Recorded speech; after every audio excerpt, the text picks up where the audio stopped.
श्रीगुरुभ्यो नमः। हरिः ओम्। सत्यं विधातुं निजभक्त्यभाषितं व्याप्तिं च भूतेष्वखिलेषु चात्मनः अदृश्यतात्यद्भुतरूपमुद्वहन् स्तम्भे सभायां न मृगं न मानुषम् यस्याः कटाक्षमात्रेण ब्रह्मरुद्रेन्द्रपूर्वकाः सुरा स्वीयपदान्यापुः सा लक्ष्मीर्मे प्रसीदतु।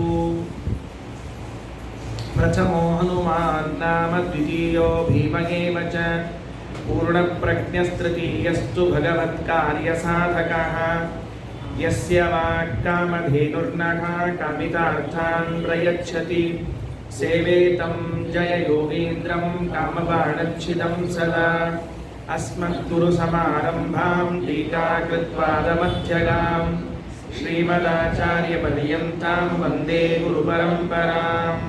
ಶ್ರೀಗುರುಭ್ಯೋ ನಮಃ. ಹರಿ ಓಂ. ಶ್ರೀಮದ್ ಭಗವದ್ಗೀತೆಯ 15ನೇ ಅಧ್ಯಾಯದಲ್ಲಿ 4 ಶ್ಲೋಕಗಳ ವಿಚಾರವನ್ನು ನಿನ್ನೆಯವರೆಗೆ ನೋಡಲಾಗಿದೆ. ಇವತ್ತು 5ನೇ ಶ್ಲೋಕದಿಂದ ಮುಂದುವರೆದು ಪುರುಷೋತ್ತಮ ಯೋಗ, ಭಗವಂತನ ಪುರುಷೋತ್ತಮತ್ವವನ್ನು, ಅಂದರೆ ಕ್ಷರ ಅಕ್ಷರ ಪುರುಷರುಗಳಿಗಿಂತಲೂ ಉತ್ತಮನಾಗಿದ್ದಾನೆ ಪರಮಾತ್ಮ ಅನ್ನುವುದನ್ನು ತಿಳಿಸುವುದಕ್ಕಾಗಿ ಹೊರಟ ಅಧ್ಯಾಯ ಪುರುಷೋತ್ತಮ ಯೋಗ. ಅದರಲ್ಲಿ ಪುರುಷ ಅಂತ ಕರೆದಾಗ ಕ್ಷರ ಪುರುಷರು ಅಕ್ಷರ ಪುರುಷರು ಅವರಿಬ್ಬರಿಗಿಂತಲೂ ಉತ್ತಮನಾಗಿದ್ದಾನೆ ಪರಮಾತ್ಮ, ಹಾಗಾಗಿ ಅವನಿಗೆ ಪುರುಷೋತ್ತಮ ಎಂದು ಕರೆಯುತ್ತಾರೆ. ಈ ಪುರುಷೋತ್ತಮನನ್ನು ಹುಡುಕ್ಲಿಕ್ಕೆ ಹೊರಡಬೇಕು. ಅವನ ಮಾರ್ಗಣ, ಅವನ ಅನ್ವೇಷಣ, ಅವನ ಜಿಜ್ಞಾಸೆ, ಅವನ ವಿಚಾರವನ್ನು ಮಾಡಬೇಕಾಗಿದ್ದರೆ ಪ್ರಾಥಮಿಕವಾಗಿ ಮಾಡಬೇಕಾದದ್ದು ಶರಣಾಗತಿ. ಮೊಟ್ಟ ಮೊದಲು ನಾವು ಅವನಿಗೆ ಶರಣಾಗಿ ಬಿಡಬೇಕು. ದೇವರೇ, ನಿನಗೆ ನಾವು ಶರಣಾಗಿದ್ದೇವೆ, ನಿನ್ನನ್ನು ನೀನು ತೋರಿಸಿಕೊಳ್ಳಬೇಕು. ನಿನ್ನೆ ನಾವು ಕೇಳಿದ್ದೇವೆ, ತಮೇವ ಚಾದ್ಯಂ ಪುರುಷಂ ಪ್ರಪದ್ಯೆ, ಅವನಿಗೆ ಶರಣಾಗದ ಹೊರತು ನಮಗೆ ಬೇರೆ ದಾರಿ ಇಲ್ಲ ಅಂತನ್ನೋದನ್ನು ಮೊದಲು ತಿಳಿದಾದ ಮೇಲೆ ಶ್ರವಣ ಮನನಾದಿಗಳಿಂದ ಭಗವಂತನನ್ನು ತಿಳಿಯುವ ಪ್ರಯತ್ನ ಮಾಡಬೇಕು ಅಂತ ಮಂತ್ರಾಲಯ ಸ್ವಾಮಿಗಳ ಅಭಿಪ್ರಾಯವನ್ನು ನಿನ್ನೆ ಹೇಳಿದ್ದೆ. ಇದಾದ ಮೇಲೆ 5ನೇ ಶ್ಲೋಕದಲ್ಲಿ ರಾಯರೇನಂತಾರೆ, ಭಗವತ್ ಪ್ರತಿಪತ್ತೌ ಸಾಧನಾಂತರಾಣ್ಯ, ದೇವರನ್ನ ತಿಳಿದುಕೊಳ್ಳಲಿಕ್ಕೆ, ದೇವರನ್ನ ಪಡೆದುಕೊಳ್ಳಲಿಕ್ಕೆ ಇನ್ನೂ ಬೇರೆ ಬೇರೆ ಸಾಧನೆಗಳು ಇವೆ. ಭಗವಂತನ ಶರಣಾಗತಿ ಹೇಗೋ, ಭಗವಂತನ ಶರಣಾಗತಿಯ ಜೊತೆಗೆ ಶಾಸ್ತ್ರ ಶ್ರವಣ ಹೇಗೋ, ಅದರ ಜೊತೆಗೆ ಇನ್ನೂ ಕೆಲವೆಲ್ಲವೂ ನಮಗೆ ಇದ್ದಾಗ ಮಾತ್ರ ನಾವು ಆ ಭಗವಂತನ ಸ್ವರೂಪವನ್ನು ತಿಳಿದುಕೊಳ್ಳಲಿಕ್ಕೆ, ತಿಳಿದುಕೊಂಡು ಹೊಂದಲಿಕ್ಕೆ ಸಾಧ್ಯವಾಗುತ್ತದೆ. ಯಾವುದದು ಇರೋದು? ನಿರ್ಮಾಣ ಮೋಹಾಜಿತ ಸಂಗ ದೋಷಾಃ ಅಧ್ಯಾತ್ಮ ನಿತ್ಯ ವಿನಿವೃತ್ತ ಕಾಮಾಃ ದ್ವಂದ್ವೈರ್ವಿಮುಕ್ತ ಸುಖ ದುಃಖ ಸಂಜ್ಞೈಃ ಗಚ್ಚಂತ್ಯ ಮೂಢಾ ಪದಮವ್ಯಯಂ ತತ್. 5ನೇ ಶ್ಲೋಕದಲ್ಲಿ ಹೇಳುವಂತಹ ಮಾತು. ಈ ಶ್ಲೋಕದಲ್ಲಿ ಹೇಗೆ ಸಾಲಾಗಿ ಬಂದಿದೆಯೋ ಆ ಅರ್ಥವನ್ನು ಮೊದಲು ಶಬ್ದಾರ್ಥವನ್ನು ಹೇಳಿಬಿಡ್ತೇನೆ, ಶಬ್ದಶಃ ಅರ್ಥವನ್ನು. ನಿರ್ಮಾಣ ಮೋಹಾಃ, ಯಾರು ಭಗವಂತನನ್ನು ಪಡೀಲಿಕ್ಕೆ ಸಾಧ್ಯವಾಗ್ತದೆ ಅಂತಂದ್ರೆ ಮಾನ ಮೋಹಗಳನ್ನು ಬಿಟ್ಟವರು. ಮಾನ ಅಭಿಮಾನ, ಮೋಹ ಭಾರೀ ಅಭಿಮಾನ. ಅಂದರೆ ಮೋಹ ಅನ್ನೋ ಶಬ್ದಕ್ಕೆ ಎಲ್ಲಿ ಇದು ಮಾಡಬೇಕು ಮಾಡಬಾರ್ದು ಗೊತ್ತಾಗೋದಿಲ್ಲ, ಅಲ್ಲೆಲ್ಲ ಮಾಡಿ ಕೂತ್ಬಿಡ್ತೇವೆ. ಅಥವಾ ಮಾನ ಶಬ್ದಕ್ಕೆ ಅಹಂಕಾರ ಅಂತ ಅರ್ಥ ಇಟ್ಕೊಂಡು ಮೋಹ ಶಬ್ದಕ್ಕೆ ಅಭಿಮಾನ ಅಂತ ಅರ್ಥವನ್ನು ಮಾಡಿದ್ದಾರೆ. ರಾಯರು ತಿಳಿಸಿದ ಅರ್ಥವನ್ನು ಅನಂತರದಲ್ಲಿ ಹೇಳ್ತೇನೆ.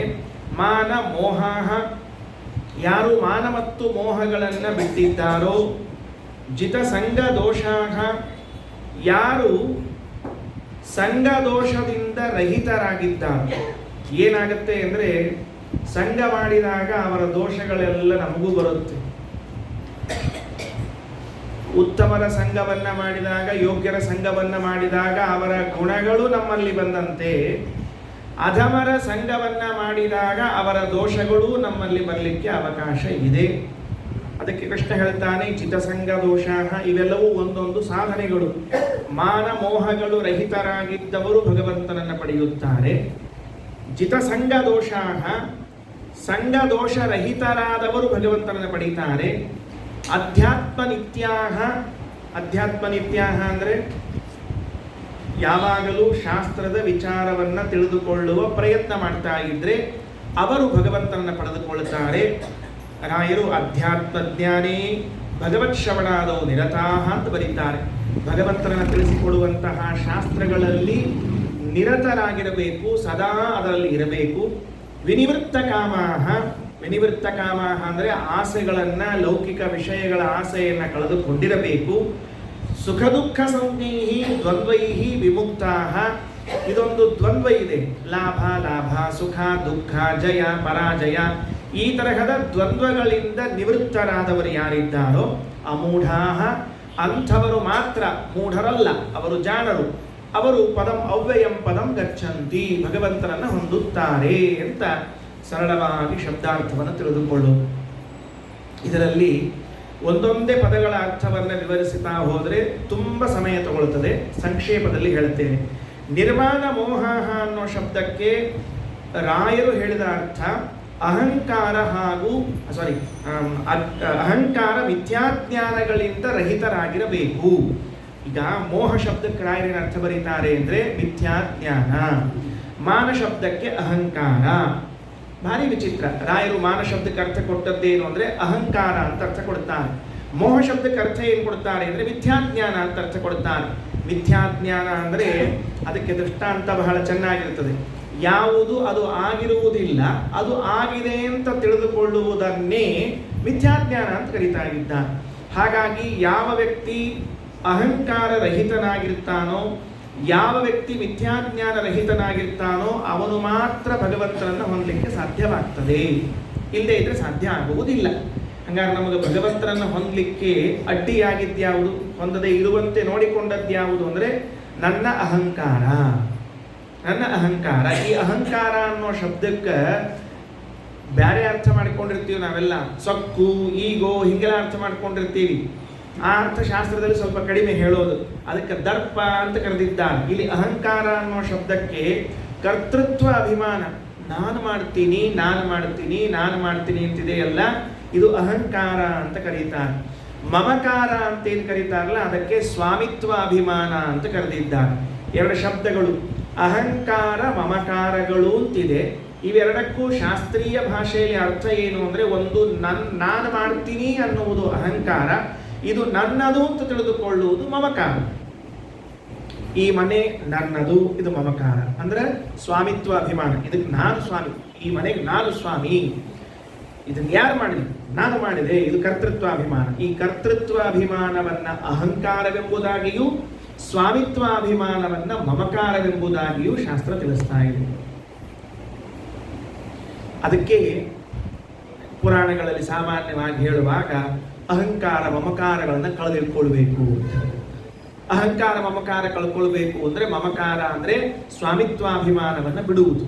ಇದಕ್ಕೆ ನಾನು ಸ್ವಾಮಿ ಅಲ್ಲ, ಈ ಯಾವ ವಸ್ತುಗಳಿಗೂ ನಾನು ಸ್ವಾಮಿ ಅಲ್ಲ, ಈ ಯಾವ ವಸ್ತುಗಳನ್ನು ನಾನು ನಿರ್ಮಾಣ ಮಾಡಿದವನಲ್ಲ. ಇದನ್ನೇ ಅಹಂಕಾರ ಮಮಕಾರಗಳು ಅಂತ ಕರೀತಾರೆ. ನಿರ್ಮಾಣ ಮೋಹಾಹ ಅನ್ನೋ ಶಬ್ದಕ್ಕೆ ಅಹಂಕಾರ ಹಾಗೂ ಮಿಥ್ಯಾಜ್ಞಾನಗಳನ್ನು ಬಿಟ್ಟವರು. ಅಥವಾ ಮಾನ ಅಂತನ್ನೋ ಶಬ್ದಕ್ಕೆ, ಮಾನ ಅಂತನ್ನುವ ಶಬ್ದಕ್ಕೆ ಗೌರವ, ಎಲ್ಲರಿಂದ ಮನ್ನಣೆ ಸಾಮಾನ್ಯ ಅರ್ಥ. ರಾಯರು ಹೇಳಿದ ಅರ್ಥವನ್ನು ಆದ ಮೇಲೆ ಮತ್ತೊಂದು ಅರ್ಥವನ್ನು ತೆಗೆದುಕೊಳ್ಳೋಣ. ಮಾನ ಅನ್ನೋ ಶಬ್ದಕ್ಕೆ ನಮಗೆ ಗೌರವ ಅಂತ ಅರ್ಥ. ನಮಗೆ ಅವರು ಗೌರವಿಸಿದ್ರು, ನಮಗೆ ಅವರು ಮಾನ ಮಾಡಿದ್ರು, ಅಥವಾ ನಮಗವರು ಅಪಮಾನ ಮಾಡಿದ್ರು, ಅದು ಒಂದು ನೆನಪಿರ್ತದೆ. ಮಾನದ ನೆನಪುಳಿಯಂಗಿಲ್ಲ, ಅಪಮಾನದ ಮಾತ್ರ ಭಾರಿ ನೆನಪುಳಿತದೆ. ಅವ್ರು 100 ಸರ್ತಿ ಮಾನ ಮಾಡಿರ್ಲಿ ನೆನಪುಳಿಯಂಗಿಲ್ಲ, 1 ಸರ್ತಿ ಅಪಮಾನ ಮಾಡಲಿ ಪರ್ಮನೆಂಟ್ ನೆನಪುಳ್ಕೊಂಡು. ಯಾಕಂದ್ರೆ ಅದು ನನಗೆ ಬೇಡಾದದ್ರಿ, ಇದು ಬೇಕಾದದ್ದು ನೋಡ್ರಿ. ಹಿಂಗಾಗಿ ಬೇಡಾದದ್ದು ಬೇಕಾದ್ಮೇಲೆ ಗದ್ದಲಾಗ್ತದೆ. ಮಾನ ಅಂತನ್ನುವ ಶಬ್ದಕ್ಕೆ ಮತ್ತೆ ಗೌರವ, ಮಾನ, ಸನ್ಮಾನಗಳು ಅಂತ ಅರ್ಥ ಬಂದರೆ, ನಮ್ಮ ಭಾಷಾದವ್ರು ಹೇಳಿದ್ರೆ ಶಾಲು, ಶಕಲಾತಿ, ಹಾರ, ತುರಾಯಿ, ಪೇಟ, ಇವುಗಳೆಲ್ಲ ಮಾನ. ಇವುಗಳನ್ನು ಬಿಡಬೇಕಾಗ್ತದೆ. ಸ್ವಲ್ಪ ದೇವರು ಬೇಕು ಅಂದಾಗ ಇವನ್ನೆಲ್ಲ ಬಿಡಬೇಕಾಗ್ತದೆ ಅಂತ ಮಹಾಭಾರತದಲ್ಲಿ ಒಂದು ಮಾತಿದೆ. ಎರಡಿವೆ ಅಂತೆ. ಈಗ ನಮ್ಮಲ್ಲಿ ನೋಟುಗಳು ಅಂತ ಇರ್ತಾವ ನೋಡ್ರಿ, ನೋಟುಗಳು.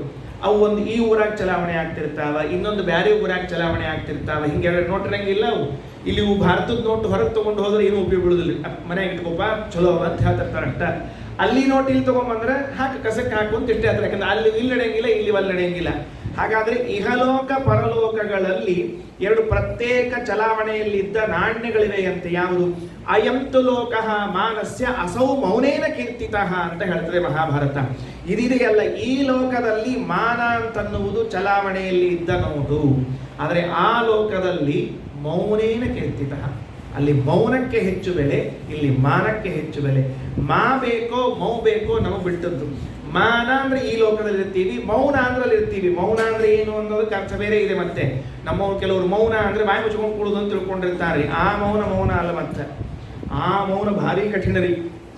24 ತಾಸು ಮಾತಾಡೋರ್ನ ಅಧಿಕ ಮಾಸದಾಗ 1 ತಿಂಗಳು ಮೌನ ವ್ರತ ಮಾಡ್ರಿ ಅಂತ ಹೇಳಿಬಿಟ್ರೆ, 1 ತಿಂಗಳಲ್ಲ 1 ದಿವಸ ಮೌನ ವ್ರತ ಮಾಡ್ರಿ ಅಂತ ಬಿಟ್ರೆ BP ಲೋ ಆಗಿ, ಶುಗರ್ ಹೈ ಆಗಿ, ಇನ್ನೇನೇನೋ ಆಗಿ, ತಲೆ ತಿರುಗಿ, ಅದಕ್ಕೆ ನಾವು ಮೊದಲಿಂದ ಮಾತಾಡೋದೇ ಕಡಿಮೆ ಮಾಡಿಕೊಂಡಿದ್ರೆ ಚಲೋ ರೀ.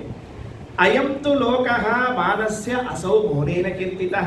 ಹಾಗಾದ್ರೆ ಈ ಮಾನ ಸನ್ಮಾನಗಳೆಲ್ಲ ಈ ಲೋಕದಲ್ಲಿ ಚಲಾವಣೆಗಿದ್ದ ಕಾಯಿನ್ಗಳೇ ಹೊರತಾಗಿ, ನೋಟುಗಳೇ ಹೊರತಾಗಿ, ಕರೆನ್ಸಿಗಳೇ ಹೊರತಾಗಿ ಆ ಲೋಕದಲ್ಲಿ ಬರೋದಿಲ್ಲ. ಆದ್ರಿಂದ ಕೃಷ್ಣ ಅಂತಾನೆ ನಿರ್ಮಾಣ ಮೋಹ.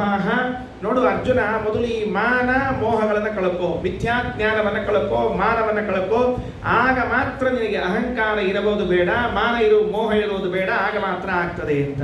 ಎರಡನೇದ್ದು ಜಿತ ಸಂಘ ದೋಷಾಹ. ಮತ್ತೊಂದು ಮಾತನ್ನು ಹೇಳುತ್ತಾರೆ, ಸಂಘ ದೋಷ ಇರಬಾರದು. ಯಾಕೆ ಅಂದರೆ ನಾವು ಎಂಥವರ ಸಹವಾಸ ಮಾಡ್ತೀವಿ ಅವರ ದೋಷ ನಮಗೆ ಬಂದೇ ಬರ್ತದೆ ಅಂತ. ಸಾಮಾನ್ಯವಾಗಿ ಇದನ್ನು ಹೇಳೋದು ಒಳ್ಳೆಯ ವಸ್ತುಗಳ ಜೊತೆಗೆ ಸಂಪರ್ಕ ಮಾಡಿದಾಗ ಒಳ್ಳೆಯದು ಬರ್ತದೆ ಅಂತ. ಕೆಟ್ಟ ವಸ್ತುಗಳ ಸಂಪರ್ಕ ಮಾಡಿದಾಗ ಆ ವಸ್ತುವಿನಲ್ಲಿದ್ದ ದೋಷಗಳು ನಮ್ಮಲ್ಲಿ ಹೆಂಗೆ ಸಂಕ್ರಮಣ ಆಗ್ತದೆ. ಅತಿ ಪ್ರಸಿದ್ಧ ದೃಷ್ಟಾಂತ ನೋಡ್ರಿ, ಮಡಿಯಲ್ಲಿ ಅಡಿಗೆ ಮಾಡೋರಿಗೆ ನೆನಪಿರುವಂತಹ ದೃಷ್ಟಾಂತ. ಇಡ್ಲಿ ಹಾಕು ಅಂತ ಹೇಳ್ತೀನಿ ನೋಡ್ರಿ, ಯಾರು ಇಡ್ಲಿ ಹಾಕ್ಲಿಕ್ಕೆ ತಯಾರಾಗೋದಿಲ್ಲ ಒಲಿ ಒಳಗೆ. ಆ ಪಾತ್ರೆಯಿಂದ ಇಡ್ಲಿ ಹಾಕಿ, ಯಾಕಂದ್ರೆ ಕೈಗೆಲ್ಲ ಕಪ್ಪು ಅಂಟ್ತದೆ, ಹಾಕ್ಲಿಕ್ಕೆ ತಯಾರಾಗೋದಿಲ್ಲ. ಹಾಗಾದ್ರೆ ಇಡ್ಲಿಯನ್ನು ಮುಟ್ಟಿದ್ರೆ ಕಪ್ಪಾಗ್ತದೆ ಅಂದ್ರೆ ಅದರ ದೋಷ ಎಲ್ಲ ನಮಗೆ ಹತ್ಕೋತದೆ. ಹಂಗೆ ನಾವು ಯಾರ ಜೊತೆಗೆ ಸಹವಾಸ ಮಾಡಿ ಕುತ್ಕೊಂಡ್ವಿ ಅಂದ್ರೆ ಅವರ ದೋಷ ನಮಗೆ ಬಂದು ಕೂಡ್ತಾವಂತ. ಜಿತ ಸಂಘ ದೋಷಾಹ, ಈ ಸಂಘ ದೋಷಗಳನ್ನು ಗೆದ್ದಿರಬೇಕು ಅಂತ ಹೇಳ್ತಾರೆ. ಒಬ್ಬ ರಾಜ ಇದ್ದಂತೆ. ಆ ರಾಜನ ಮನೆಯಲ್ಲಿ ಒಂದು ದೊಡ್ಡ ಕುದುರೆ. ಅದು ಎಂಥ ಕುದುರೆ ಅಂದರೆ ಈ ನಮ್ಮ ಕರ್ನಾಟಕದ್ದು ಭಾರತದ್ದು ಇವ್ಯಾವ ಕುದುರೆ ಅಲ್ಲೇ, ಇವು ದೊಡ್ಡ ಕುದುರೆ ಅಂತ ಹೇಳಲಿಕ್ಕೆ ಬರಂಗಿಲ್ಲ, ಕುದುರೆ ಅಂತ ಹೇಳ್ಬೇಕಷ್ಟ ಇವನ್ ಕುದುರೆ ಅಂತ ಹೇಳಿ. ಯಾಕಂದ್ರೆ ಈ ಕುದುರೆ ಮೇಲೆ ಕುತ್ಕೊಂಡೇ ಅವ ವರ ಇದಕ್ಕೆ ಹೋಗಿರ್ತಾನೆ, ವರೋಪಚಾರಕ್ಕೆ, ಅಲ್ಲಿ ಎದುರುಗೊಳ್ಳಿಕ್ಕೆ ಹೋಗಿರ್ತಾನೆ ಪಾಪವ. ಹಿಂಗಾಗಿ ಅದನ್ನ ಕುದುರೆ ಅಲ್ಲ ಅನ್ಲಿಕ್ಕೆ ಅವ್ನಿಗೆ ಸಮಾಧಾನ ಆಗೋದಿಲ್ಲ. ಅಥವಾ ನಿನ್ನ ಜಾತಿ ಇದು ಅಂತ ಹೇಳು ಅಂದ್ರೆ ಸಮಾಧಾನ ಇರುವುದಿಲ್ಲ ಅವನಿಗೆ. ಹಿಂಗಾಗಿ ಅವ ಹೇಳಲಿಕ್ಕೆ ಹೋಗೋದಿಲ್ಲ. ಅದು ಕುದುರೆ ಅಂದರೆ ಒಳ್ಳೆ ಕುದುರೆ ಇತ್ತು. ಆ ಕುದುರೆ ಅದು ಏನಾಗ್ತಿತ್ತು ಅಂತಂದ್ರೆ ಎಲ್ಲ ಬರೋಬ್ಬರಿ ಇದ್ರೆ, ಆದರೆ ಕಾಲು ಎತ್ತಿಡೋ ಕಾಲ ಕುಂಟಿ ಕಾಲು ಇಡ್ತಿತ್ತು. ಕಾಲು ಹಿಂಗೆ ಕುಂಟಬೇಕು ಇಡಬೇಕು. ರಾಜಗೆ ಆಶ್ಚರ್ಯ ಆಯ್ತು, ಇದು ಯಾಕೆ ಹಿಂಗೆ ಕುಂಟ್ಲಿಕ್ಕತ್ತದ ಈ ಕುದುರೆ ಅಂತ ಅವ ವೈದ್ಯರಿಗೆ ಕರೆಸ್ದ. ಪ್ರಾಯಶಃ ಕಾಲಾಗೇನೋ ನರದ ಪ್ರಾಬ್ಲಮ್ ಇರಬೇಕು ಅಂತ ಹೇಳಿ ನರ್ವ್ ಸಿಸ್ಟಮ್ ಅಂತ ಇರ್ತದೆ ನೋಡ್ರಿ, ಅದಕ್ಕೆ ನರ್ವ್ ಡಾಕ್ಟರ್ ಬಂದರು. ಅವರೆಲ್ಲ ತಪಾಸಣೆ ಮಾಡಿದ್ರು, ಔಷಧ ಕೊಟ್ಟರು. ಏನು ಕೊಟ್ಟರು ಅದು ಕುದುರೆ 4 ದಿವಸ ಔಷಧ ತೊಗೊಂಡ್ರು ಹಂಗೆ ಕುಂಟುಗೋತ ಹೋಗ್ತಿತ್ತು ರೀ. ಅದು ಆಶ್ಚರ್ಯ ಆಯ್ತು, ಹಿಂಗ್ಯಾಕೆ ಕುಂಟ್ಲಿಕ್ಕೆ. ಔಷಧ ಮುಗೀತು. ಆಮೇಲೆ ಇದು ಆಲೋಪತಿ, ಹೋಮಿಯೋಪತಿ ಎಲ್ಲ ಪತಿಗಳು ಮುಗೀತು. ಇನ್ನು ಕೊತ್ತಿಗೆ ವೈಕುಂಠ ಪತ್ರಿ ಗತಿ ನಮಗಿಲ್ಲ. ಎಲ್ಲ ಪತಿಗಳು ಮುಗೀತು ರೀ. ಏನಾದರೂ ಕಡಿಮೆ ಆಗಲಿಲ್ಲ. ಒಂದು ದಿವಸ ಆ ಊರಿಗೆ ಬುದ್ಧ ಬಂದಿದ್ದಂತೆ. ಅದು ಬುದ್ಧನ ಕಾಲದಲ್ಲಿ ಆದ ಕಥೆ ಅಂತ ಹೇಳ್ತಿರ್ತಾನೆ. ಬುದ್ಧ ಬಂದಿದ್ದಂತೆ. ಬುದ್ಧನಿಗೆ ಹೋಗಿ ಆ ರಾಜ ಹೇಳಿದ, ಸ್ವಾಮಿ ನಮ್ಮ ಮನೆಗೆ ಒಂದ್ಸಲ ಬರ್ರಿ. ಅವ ಅಂದ, ಸನ್ಯಾಸಿಗಳಿಗೆ ಅಪ್ಪನಿಗೆ ಏನು ಕೆಲಸ? ಏನಿಲ್ಲ, ನನಗೊಂದು ದೊಡ್ಡ ಸಮಸ್ಯೆ ಆಗಿದೆ. ನನಗೆ ಬಹಳ ಪ್ರಿಯವಾಗಿರುವಂಥ ಒಂದು ಕುದುರೆ ಅದು ಕುಂಟುತ್ತಾ ಆಗಿದೆ. ಎಷ್ಟು ಔಷಧೋಪಚಾರ ಮಾಡಿದ್ರು ಮುಗಿತಾ ಇಲ್ಲ. ಮಾಡಿ ನೀವು ಒಂದ್ಸಲ ಬಂದರೆ ಏನಾದರೂ ಸರಿ ಹೋಗ್ತದೆ. ಆಯ್ತಪ್ಪ ಬರೋಣ ಅಂತ ಹೇಳಿ ಬಂದಂತೆ. ಕುದುರೆ ಇಲ್ಲದ ಅಂತ ಹೇಳಿ ಹಿಂಗೆ ನೋಡಿದ್ರಂತೆ. ನೋಡಿದ ಮೇಲೆ ಬುದ್ಧನಿಗೆ ಅರ್ಥ ಆಯಿತು, ಒಂದು ಕೆಲಸ ಮಾಡು, ಈಗೇನು ನಿಮ್ಮ ಈ ಕೆಲಸ ಮಾಡೋರು ಇರ್ತಾರಲ್ಲ, ಪಾಳಿ ಪ್ರಕಾರ ಕೆಲಸ ಮಾಡೋರು, ಶಿಫ್ಟ್ ವೈಸ್ ಇರ್ತದೆ ಕೆಲಸ. ಅವ್ನು ಕುದುರೆ ನೋಡ್ಕೊಂಡು ಇದ್ದಾರಲ್ಲ, ಒಂಚೂರು ಸರ್ ಬೇರೆಯವ್ರು ಶಿಫ್ಟ್ ಮಾಡು ನೋಡು ಅಂದ್ರಂತ. ಆಯ್ತು ಅಂದ್ರೆ ಆ ಕುದುರೆ ಮೇಯಿಸೋವನ್ನು ಸರಿಸಿದ್ರು, ಬೇರೆ ಕುದುರೆ ಮೇಯಿಸೋವನ್ನ ಇಟ್ಟರು. 8 ದಿವಸ ಆದ್ಕೊಳ್ಳಿ ಕುದುರೆ ಬರೋಬ್ಬರಿ ನಡಿಲಿಕ್ಕೆ ಶುರು ಮಾಡ್ತಂತೆ. ಆ ರಾಜ ಅಂದ, ಏನು ಇಷ್ಟೊಳಗೆ ಔಷಧ ಹೆಂಗಾತು ಅಂತ ಕೇಳಿದ್ದಂತೆ.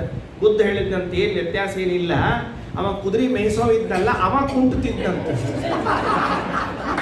ಕುದುರೆ ಮೇಯಿಸೋ ಇದ್ದಲ್ಲ, ಅವ ಕುಂಟುತ್ತಿದ್ದಂತೆ. ಅವ ಕಾಲು ಹಿಂಗೆ ಟಿಂಗ್ ಟಿಂಗ್ ಮಾಡ್ತಿದ್ದಕ್ಕ ಕುದುರೆ ಅದನ್ನ ನೋಡಿ ಕಾಲು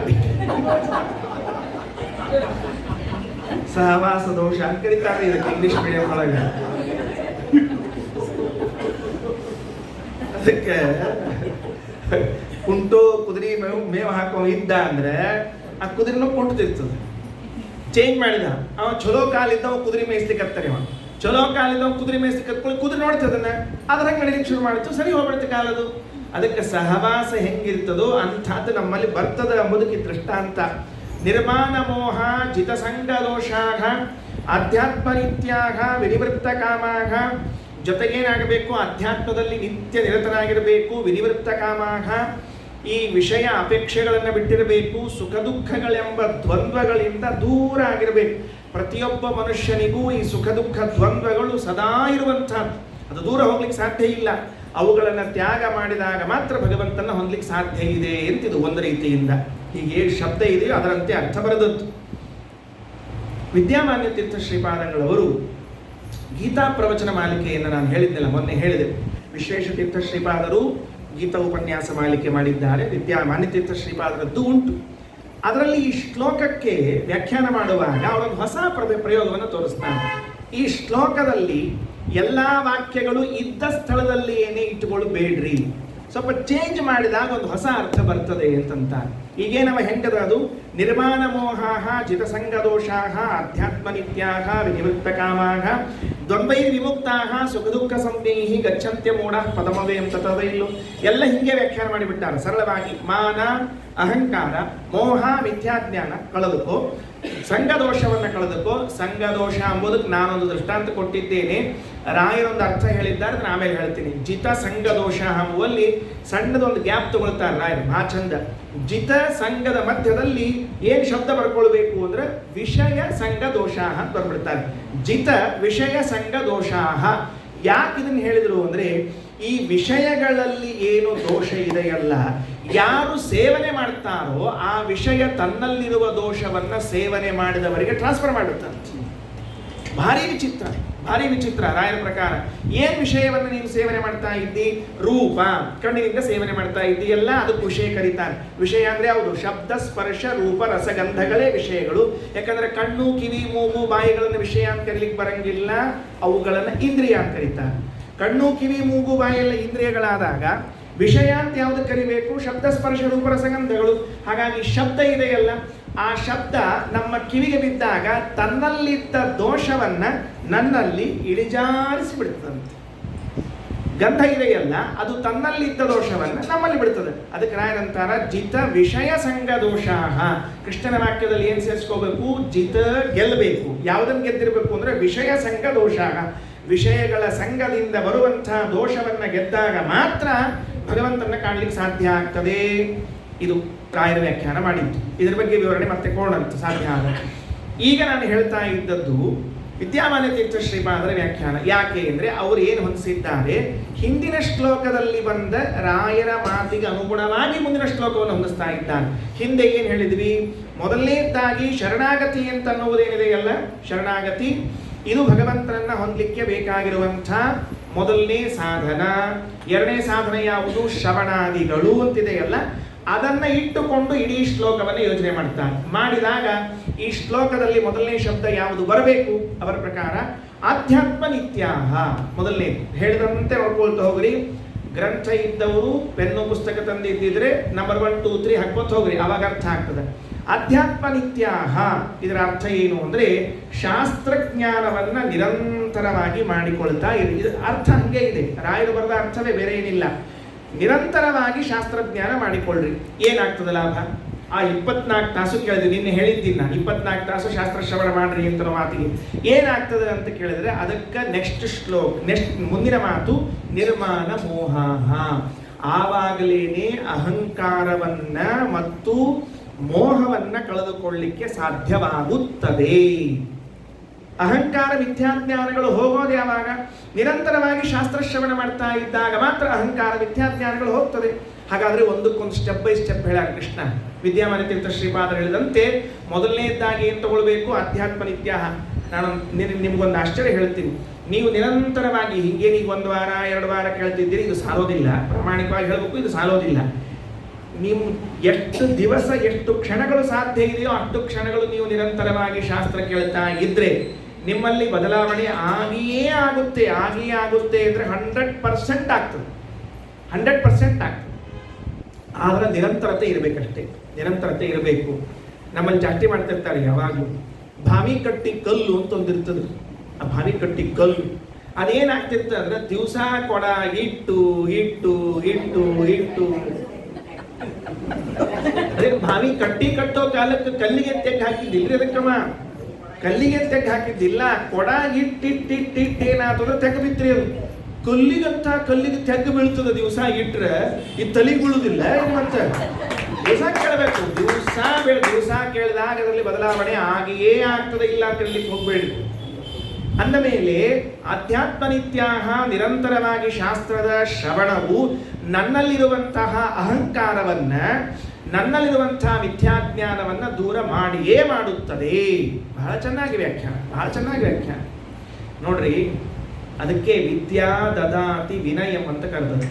ವಿನಯ ಅದು ವಿದ್ಯೆಯಿಂದ ಬರುವಂತಹದ್ದು, ಕಲಿಸಿದ್ರೆ ಬರುವಂತಹದ್ದಲ್ಲ. ಕೆಲವರಿಗೆ ಕಲಿಸಿ ವಿನಯ ಅಂತ ಬಂದಿರ್ತದ್ರಿ. ಅದು ಹೆಂಗಿರ್ತದ, ಆರ್ಟಿಫಿಷಿಯಲ್ ವಿನಯರಿ. ಅದನ್ನು ನೋಡಿದ್ರೆ ಅತಿ ವಿನಯಂ ಧೂರ್ತ ಲಕ್ಷಣಂ ಅಂತ ಗೊತ್ತಾಗ್ತಿರ್ತದೆ. ಅವ್ನು ನೋಡಿದ್ರೆ ಗೊತ್ತಾಗ್ಬಿಡ್ತಾರೆ ಭಾಳ ವಿನಯ ತೋರಿಸ್ಲಿಕ್ಕತ್ತಾರ ಅಂತಂದ್ರೆ. ನಮ್ಮಲ್ಲಿ ಒಬ್ರು ಇದ್ದರು, ಒಬ್ರು ಇಲ್ಲ, ಅವ್ರು ನೆನೆಸ್ಕೊತಿರ್ತೀವಿ ನಾವು ಯಾವಾಗಲೂ ಪಾಠದಾಗ. SL ಕುಲಕರ್ಣಿ ಅಂತಿದ್ರು. ಅವ್ರೊಂದು ಜೋಕ್ ಹೇಳ್ತಾರೆ, ಕಾಲಿಗೆ ನಮಸ್ಕಾರ ಮಾಡಿ ಕಾಲುಂಗ್ರೆ ಬಿಚ್ಕೊಳ್ಳೋದು ಅಂತ. ಕಾಲಿಗೆ ನಮಸ್ಕಾರ ಮಾಡೋದು, ಕಾಲುಂಗ್ರೆ ಬಿಚ್ಕೊಳ್ಳೋದು, ಇದು ವಿನಯದ ಲಕ್ಷಣ. ಇದು ಮಹಾವಿನ ಅತಿ ವಿನಯ ದೋಷ, ಮಹಾದೋಷ.